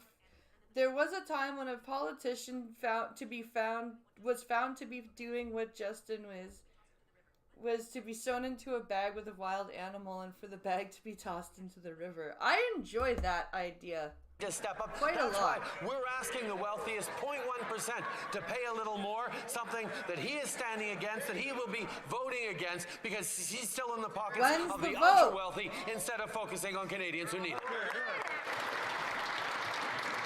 The honourable member from Burnaby South. Young Canadians have heard the Prime Minister's broken promises for years. Oh, this is interesting. So this is just the two leaders going after. We're at 30 minutes of 56 minutes, and this seems to be Polyev and Jagmeet Singh just hammering as to why they shouldn't vote for this budget. 7 years ago, he promised to fix the housing crisis, but what did he do? He built luxury apartments that no one can afford. He let speculators drive up the cost of homes. We know that he's never had to worry about making the rent. So my question for the Prime Minister is this: does he regret the bad decisions he's made that's got us into this mess? Oh. This is going to be interesting. If he can't answer this question properly, Jagmeet's not going to vote Right for Honourable this Prime budget. Minister. Mr. Speaker, in 2017, we created the National Housing... Mr.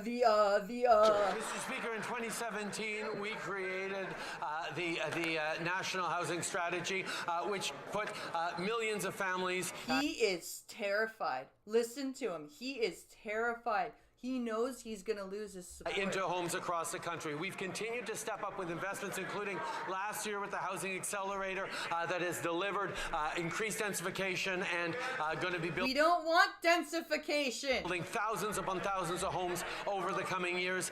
And we're continuing to step up in this budget, which is focused on fairness for every generation to make sure the young... Singh's going to fold like a bad chair. You think so? You think he's still going to vote for the budget? People can again see a pathway to home ownership, can be able to afford rents in the cities in which they work. These are things that we're continuing to do because Canadians need it. The honourable member from Burnaby South. There is something very wrong when a Prime Minister doesn't have a problem keeping the Conservatives' $60 billion corporate handout, but denies Indigenous children the dignity of safe housing and decent schools, and the communities the same access to good roads and clean water. How can the Prime Minister look Indigenous people in the eyes after putting the greed of CEOs in front of the need of Indigenous families? Thank you for your donation. That's how. You threw your lot in with this asshole saying this is your fault. Do you regret the bad decisions you made? Do you regret the bad decision you made in throwing your lot in with this piece of garbage? The Right Honourable Prime Minister. Mr. Speaker, we've continued to step up over the past years for reconciliation and investing in Indigenous communities. Why this do you budget keep saying has the put same aside things $1 billion over and more over again? on top of all the investments we've made for Indigenous housing. That's part of the $9 billion investments we're talking about for Indigenous communities over the coming years. We know there's always more to do, but we will be there hand in hand with Indigenous communities and leadership to make sure we're closing the gaps and building the strong future that is part of the journey of reconciliation. The honourable member from Brampton South. Mr. Speaker, too many children are going to school on empty stomachs, and that is not fair. It was our Liberal government who enhanced the Canada Child Benefit, brought forward $10 a day childcare, and many other sports Canadian families rely on.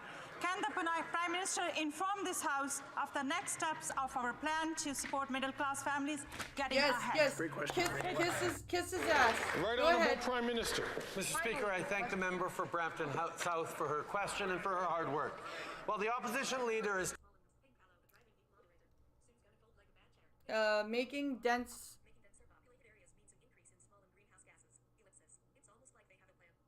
Making denser populated. Making denser populated areas means an increase in smog and greenhouse gases. It's almost as if they have a plan. is taking cues from his lobbyist entourage on how to make the rich richer. I'm We're sorry, investing in programs who's to help lobbyist middle-class entourage? Canadians. Yesterday's Really? budget includes a national school food program.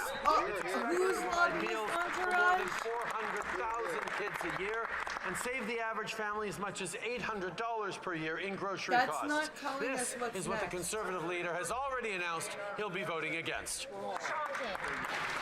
The Honourable Leader of the Opposition. And after 9 years and much spent, not a single meal served. Right. What he has served up is a tax on the food of the very children he claims to want to help. A tax that will cost every single middle-class family more than they get back in rebates, according to a scientific study by the Parliamentary Budget Officer. A tax he increased by 23%. If he really wants to stop the hunger for 1 in 4 kids in schools today, will he axe the tax? No, The Right Honourable Prime Minister. because that's a conservative Speaker, talking point. Just this past Monday, millions of Canadians received the Canada Carbon Rebate in their bank accounts. That puts more money in the pockets of 8 out of 10 Canadian families. And what are you gonna do? Announce an increase to the child benefit again? Is it gonna go up from what was it? What was I getting for $1,100 to $1,250? Is it now gonna go up to $1,300? Across the jurisdictions in which it applies, according to the Parliamentary Budget Officer. 8 out of 10 families, which is middle class and lower income families. But the Leader of the Opposition chooses to stand once again with the wealthiest families, the ones with big indoor swimming pools and 9 big cars. Those are the things they're choosing to stand with because we're putting more money back in the pockets of Canadians. The Honourable Leader of the Opposition. Mr. Speaker, the Prime Minister thinks anyone who puts gas in their car is rich and needs to be made poor. He thinks any single mother who's not already pouring water in her children's milk is too rich, and he wants to make her poorer.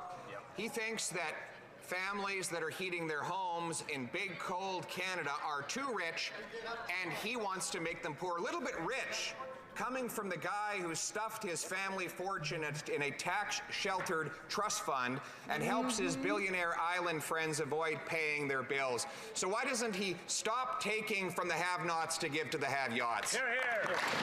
Ooh, that's a good Right one. Honourable Prime Minister. Mr. Speaker, in this budget, we're proposing to ask the ultra-wealthy to pay more in taxes to support There are lower-income only Canadians like and 50 middle-class Canadians, ultra-wealthy something people that in the this country, Conservatives and are they're not standing against, incorporated. Mr. Speaker. They choose to stand with the ultra-wealthy while we continue to invest Tax in the supports for corporations. families. We've cut the child poverty rate in half since 2016. No, We've you continued haven't. to move forward on investing in supports for families right across the country. And with this budget focused on fairness for every generation, we're continuing to do exactly that despite the opposition of the Conservatives.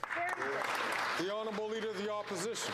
Not the opposition of the Conservatives he needs to worry about, it's the Liberal Premier of Newfoundland and Labrador. Quote, on the carbon tax in particular, the Prime Minister has tried to bait me at times with certain ad hominems and name-calling.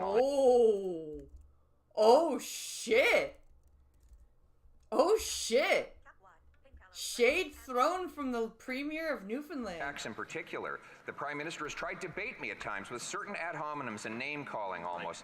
But look, we have a very different opinion on the carbon tax. I wish the Prime Minister would understand that. He's being very sclerotic in his approach and on this ideological marriage that he has to this carbon tax. Mr. Speaker, will he end his ideological marriage with the carbon tax so that Canadians can eat, heat, and house themselves. That's from a liberal premier, by the way, guys. That is from somebody who is politically along the same lines as Trudeau, and he's even saying this is ideologically based and is not helpful. The Right Honourable Prime Minister. Mr. Speaker, I am resolute that I will fight climate change and put more money back in the pockets of Canadians. That's right. That I will fight climate change and put more money back in the pockets. Oh, shut up, Christian Freeland. That's right. Good job, Justin. You know what?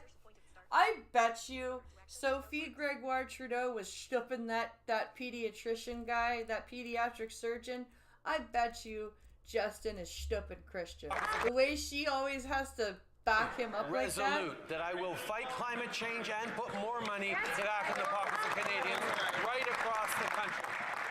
Any premier is welcome to come forward with a plan to put a price on pollution that meets the levels required by the federal government instead of complaining. But that is what we will continue to do. I'm sorry, they're complaining because you won't meet with them. There are plenty of them with ideas. They want you to come have a meeting with them. You won't do it. And now you're shitting on them for complaining. Well, what are they supposed to do? We will ensure that a price on pollution that puts more money back in the pockets of 8 out of 10 Canadians, including in Newfoundland and Labrador, continues to be in place right across the country, because that's what Canadians need for a stronger future and for affordability. The Honourable Leader of the Opposition. Speaker, the Parliamentary Budget Officer confirms, in fact, that 6 out of 10 Canadians pay more in carbon tax than they get back in rebates. 100% of middle class or middle quintile Canadians pay more in tax than they get back, with it being especially bad for rural and suburban Canadians. And now we have 2-year highs in gas prices all across Ontario. Yeah, I think Pincalo saw $1.76 yesterday somewhere. Ontarians punished because of a 23% carbon tax.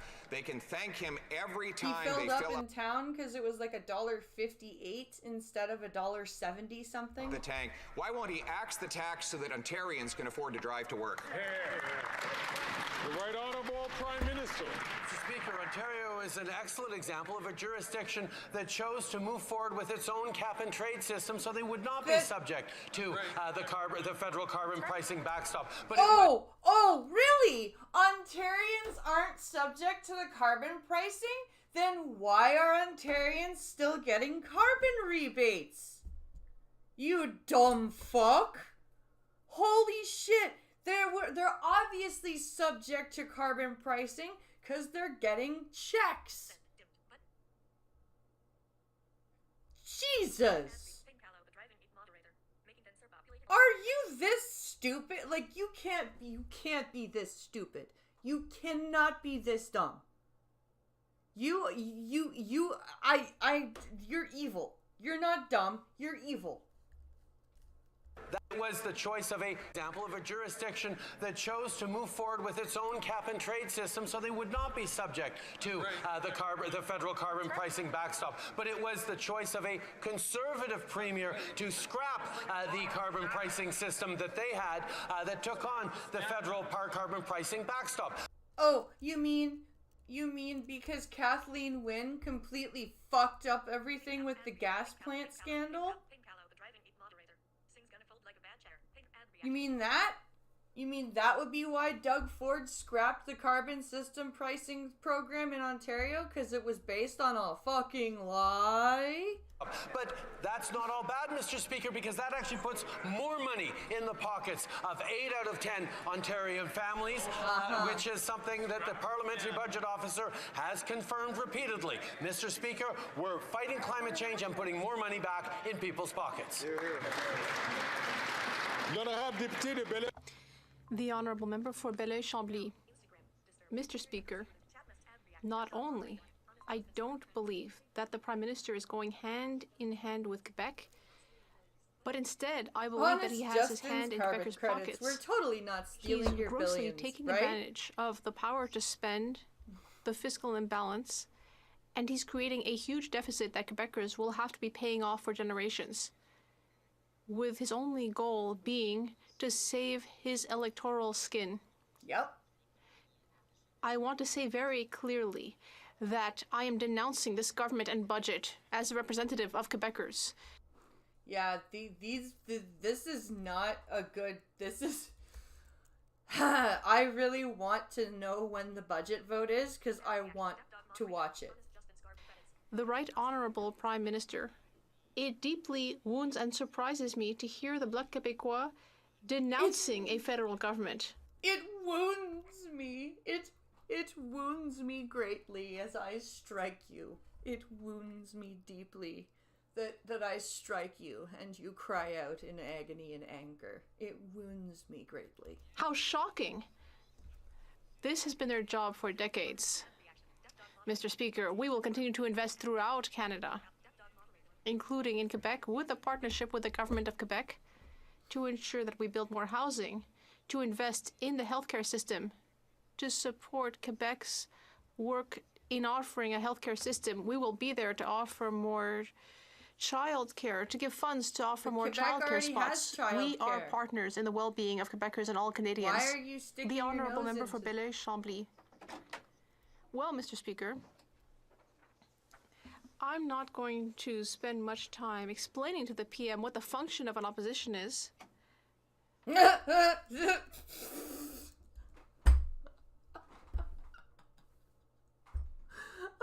I like this guy.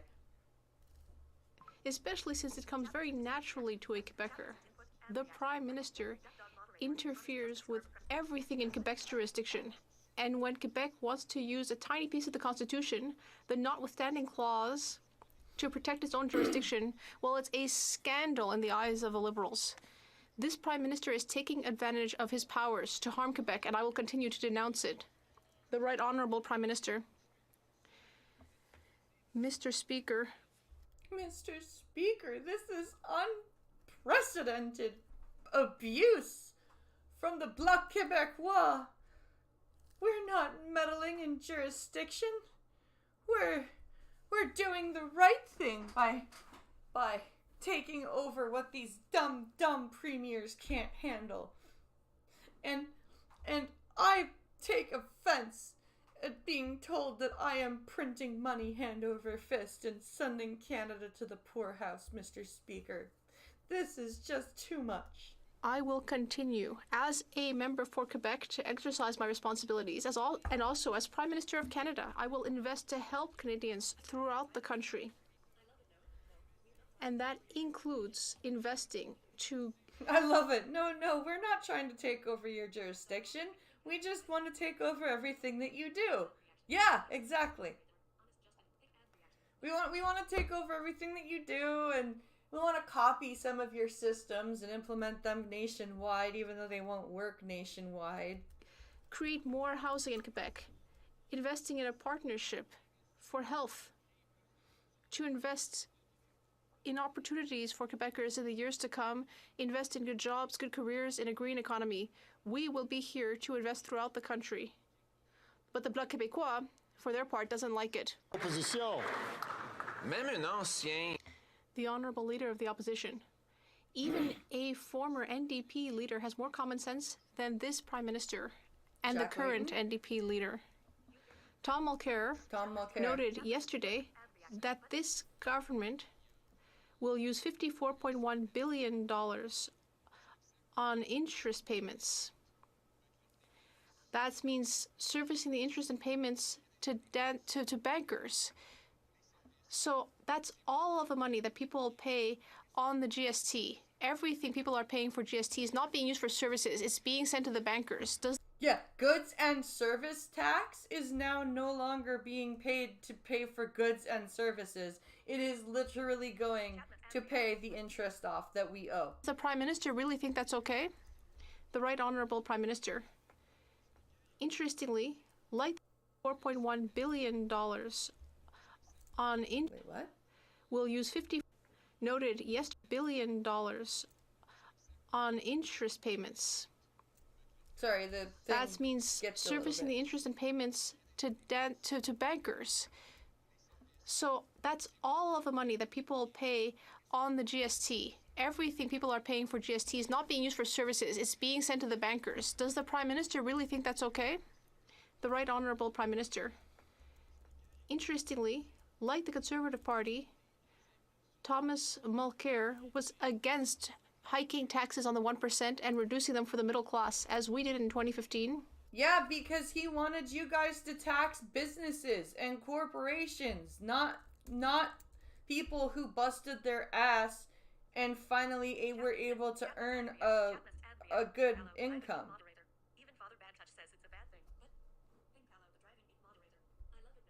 Even Father Bad Touch says it's a bad thing.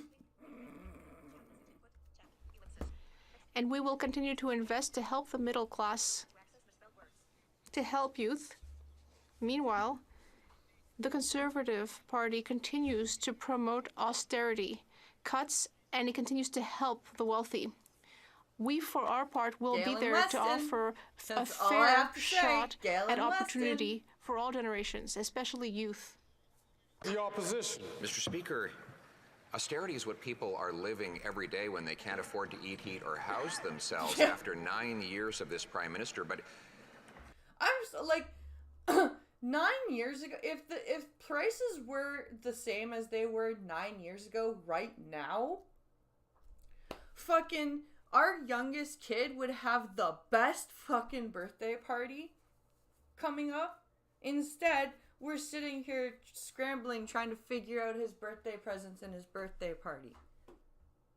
If the prices of things were the same as they were 9 years ago, our mortgage payment would probably be about $600 less.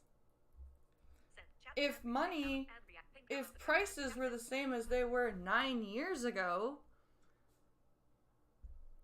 Pinkalo would not be freaking every day stressing to high heaven about where everything or how he's gonna pay for everything, and it wouldn't cost $120 to fill up his gas tank. Can this fucker even spell austerity? No, I don't think so. I don't think he knows that it starts with an AU. when they pay the GST, they assume that they're getting something in return. It turns out that they pay $54.1 billion in GST, and it costs them $54.1 billion in interest on the national debt. Does the Prime Minister realize that not one penny from the money Canadians pay in GST goes to valuable services? It all goes to pay wealthy bankers. The Right Honourable Prime Minister. Once again, in the face of the challenges Canadians are struggling with every single day, the solution by the Conservatives is for government to do less. Yes! Yes! Because we are capable of doing things for ourselves.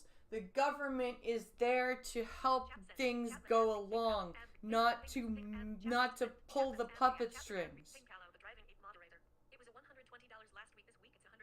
It was $120 last week. This week it's $150. Oh, fuck.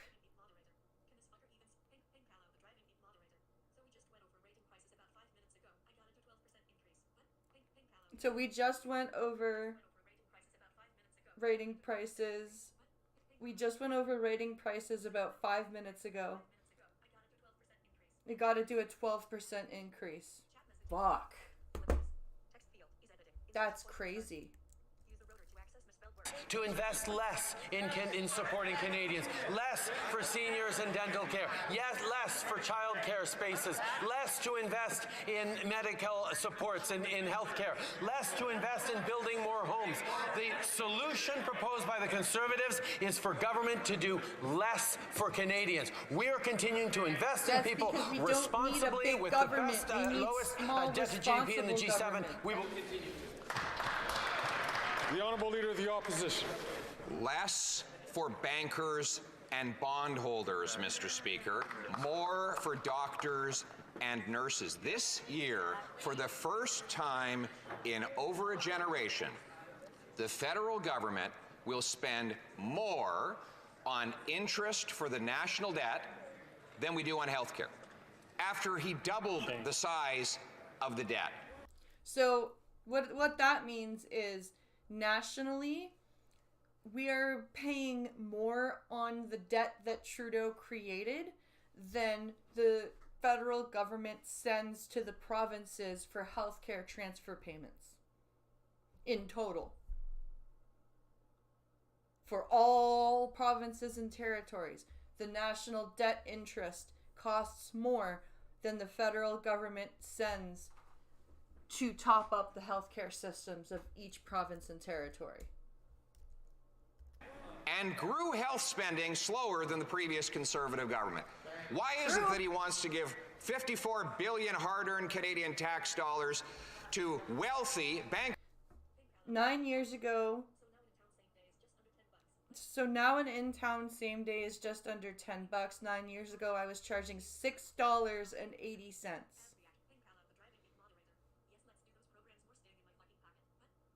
Yes, let's do those programs. Yes, let's do those programs. More staying in my fucking pocket. Right? Yeah, exactly, Duck Dog. We're just paying for paper shuffling.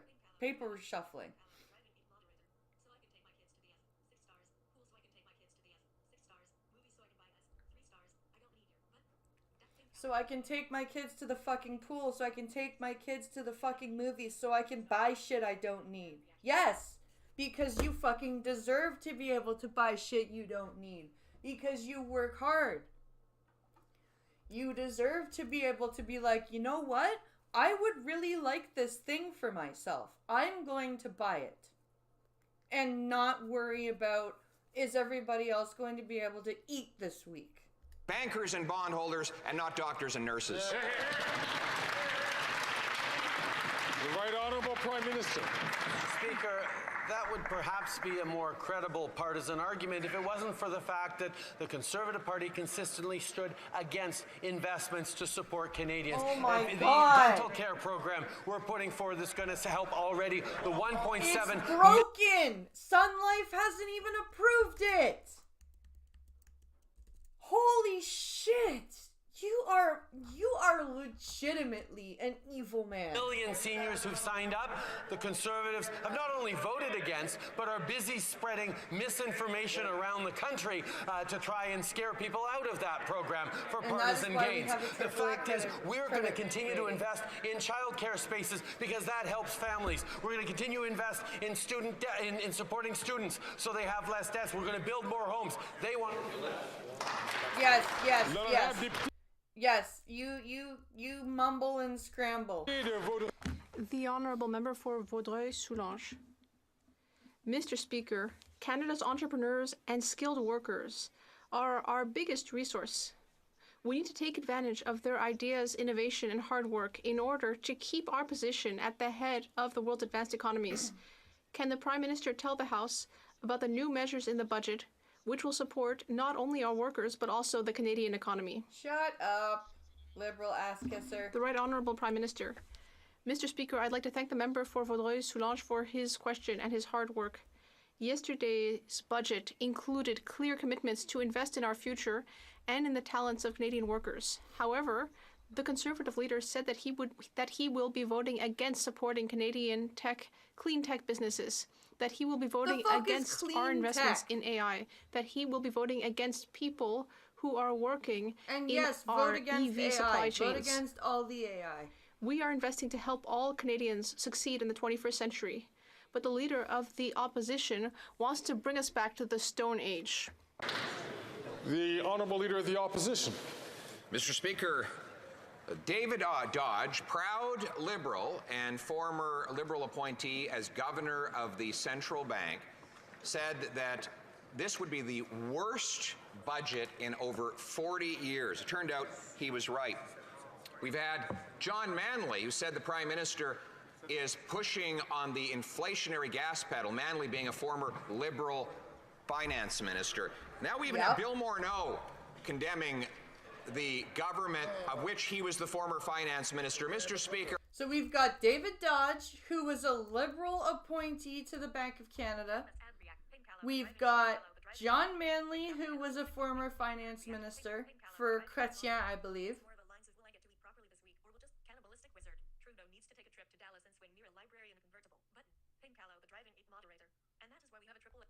It's more along the lines of... It's more along the lines of, will I get to eat properly this week or just you three?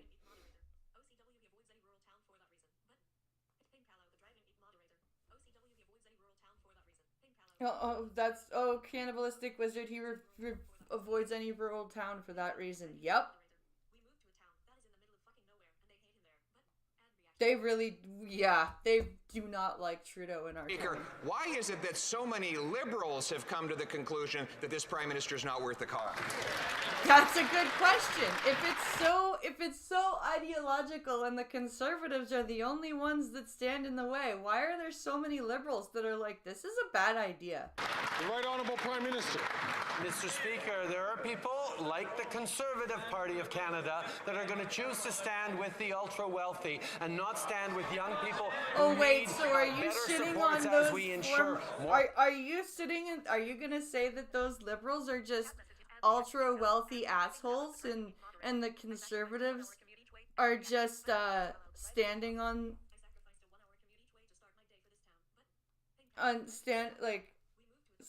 what's it called?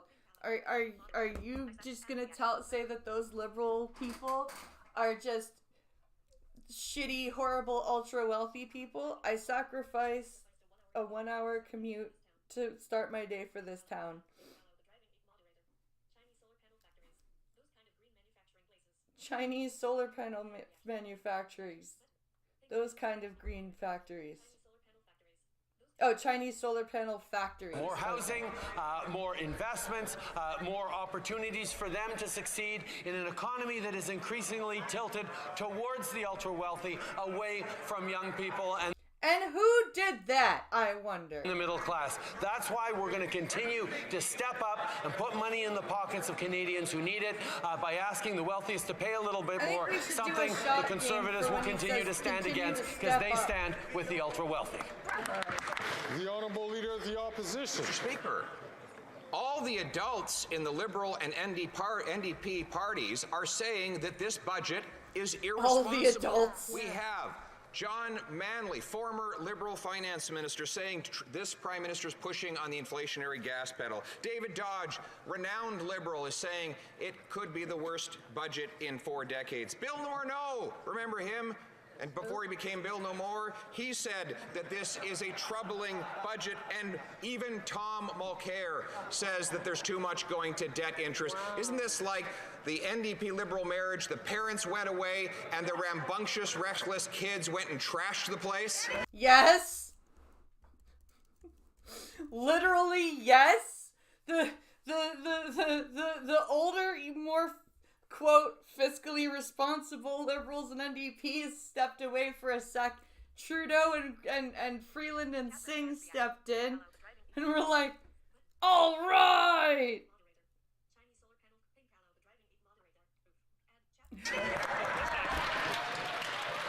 This is bad.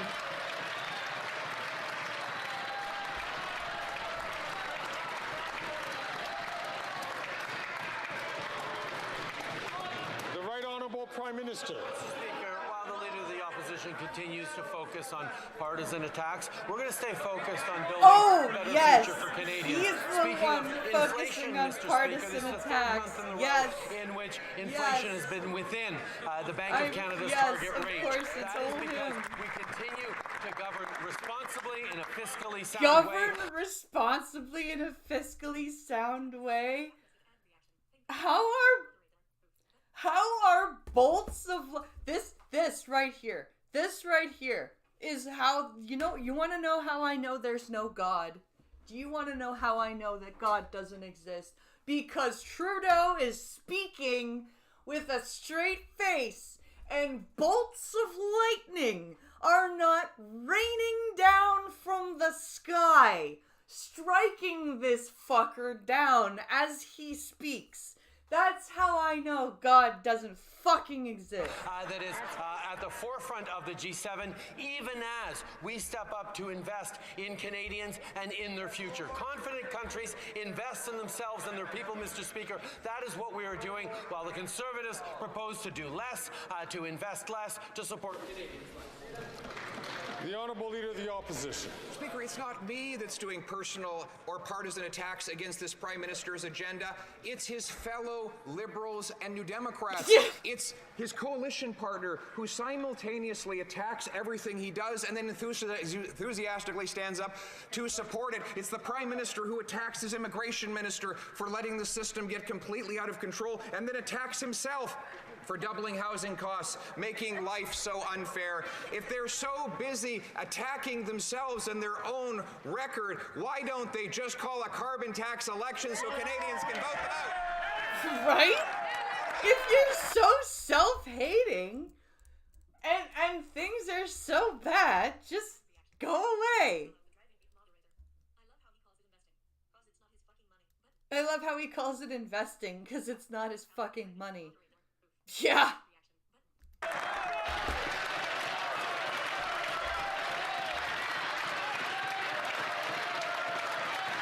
That is definitely more than half the house, by the way. The Right Honourable Prime Minister. Speaker. Excuse me. The Right Honourable Prime Minister. Mr. Speaker, this government is making the choice to invest in a fairer future for all Canadians, for every generation. That is the choice we're making. Now, what was it that the Minister of Procurement kept saying yesterday? Just because my honourable colleague keeps saying the same thing over and over again doesn't make it true? Yeah, that. Conservatives are continuing to choose to stand with the wealthiest in this country, choose to do less to invest in childcare, less to invest in solving the housing crisis, less to support young people across the country who need to feel the opportunities they can build in the future again. We will continue to be there to put money in the pockets of Canadians, to put homes in their communities, to build a stronger future for them and their families. Yeah, While more pods. Yay, pod home. Conservatives continue to promote cuts and austerity. That's right. That's right. I will suck your dick afterwards, Justin. Don't worry. You're doing a good job. The Honourable Member from Calgary Skyview. Mr. Speaker, I've been hearing from young people in my riding that home ownership is just out of reach. Wow. I ask honourable members please to listen to their whips so that we could listen to the question. The honourable member from Calgary Skyview from the top. Mr. Speaker, I've been hearing from young people in my riding that home ownership Go away or I shall mock you a second time. is just out of reach. Our 2024 budget puts forward the government housing plan to build more affordable homes faster and making it more affordable to buy or rent. Can the Prime Minister please share with this House how the government plans to support young people? The Right Honourable Prime Minister. Mr. Speaker, I thank the member for Calgary Skyview for his continued advocacy and his hard work. We've put forward the most ambitious housing plan in generations. Our plan will help build more student housing on or by campus, link infrastructure dollars to housing conditions to ensure new apartments are built near public transit, make it easier to save up for a down payment and qualify for a mortgage. While the leader opposite has no real plan, we are delivering for Canadians. That's right. That's right. Oh my God. Does anybody tell me I'm wrong? Tell me I'm wrong. She is sucking his dick. I'm telling you that right now. She is sucking him dry. The way that she has to answer after everything he says, like audibly. The honourable member from Port Moody, Coquitlam. $200 a month? That's what the Liberal government thinks Canadians with disabilities are worth. What? What? I'm sorry, what? Port Moody, Coquitlam. $200 a month? That's what the Liberal government thinks Canadians with disabilities are worth. The Liberals said that their long overdue Canada Disability Benefit would end poverty for persons with disabilities. But what they've offered isn't even enough for groceries for a month. No. $200 a month?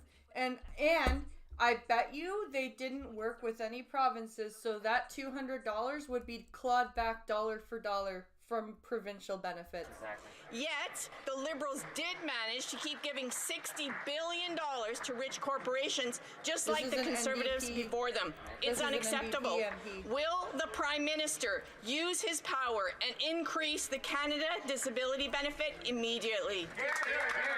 And when is that supposed to happen? The Right Honourable Prime Minister. Mr. Speaker, the Canada Disability Benefit is a major milestone in our strong and unwavering commitment to creating a more inclusive and fairer Canada. Mr. Speaker, there is always more to do, but $6.1 billion over the coming years is going to make a measurable difference in the lives of some of Canada's most vulnerable people. Hundreds of dollars a month, tax-free, will help with the cost of living. We recognize there's more to do. We will be working with provinces and territories to make sure, first of all, that this disability money is not clawed back. Bullshit. And secondly, that we can do even more in partnership with provinces and territories for Canadians with disabilities. All federal money is clawed back from provincial disability benefits. Fuck off. The Honourable Member from Saanich Gulf Islands. Thank you, Mr. Speaker. And in line with the question just asked, we were also shocked to see $200 a month, as if that would lift people in poverty, living with disabilities, and could lift them out of poverty. In what world is $200 a month enough? And at the same time, the Red Dress Alert Initiative, $1.3 million over 3 years. Stolen sisters versus stolen cars. The cars get $47 million right away. Can the Prime Minister explain, is this fair? Is this just? The Right Honourable Prime That sounds like an independent.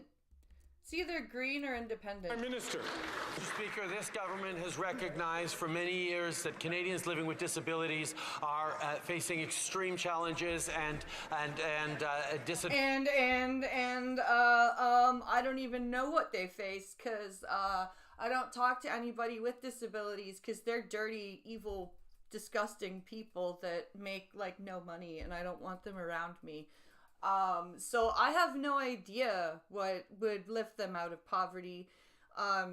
So I also don't know what they face. Like, Mr. Speaker, I honestly couldn't give a fuck about disabled people, to be honest with you. Disadvantages in our economy and in our communities. That's why we've stepped up regularly over the past years with initiatives to keep Canada, to reduce barriers in Canada, and to create a Canada Disability Benefit. We are now moving forward with that at the cost of over $6 billion over the coming years to put hundreds of dollars a month tax-free in the pockets of families with individuals with disability. The reality is there is always more to do, but this will help. Yes. That will conclude oral questions for today. Cela met fin à la période. So that was question period. And I think, I have a feeling budget vote is either going to be like today or tomorrow before the weekend.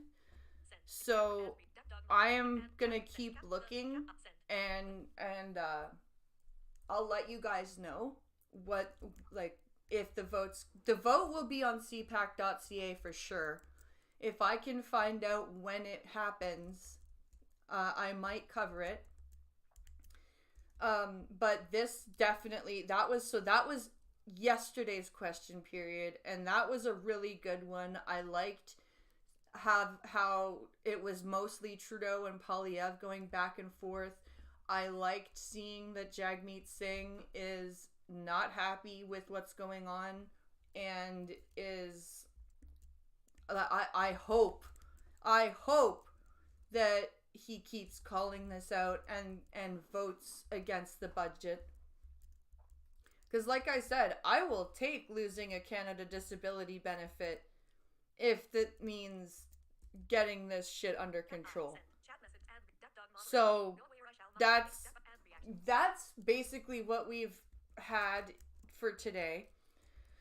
I am going to go and eat some food, and I will be back tonight for the combat hour, and we're going to be playing some casual matches, some ranked matches. We're gonna have a good time, just having some fun. And now that we've got accessibility improvements to the screen reader, I actually know what rank I'm in and how many points I need and all that fun stuff. It's great. So yeah, it'll be fun, and I hope you guys will come by tonight and hang out with me. I hope you guys enjoyed the coffee stream, and I will be back tomorrow. We will talk about what happened today in question period, and we'll go from there.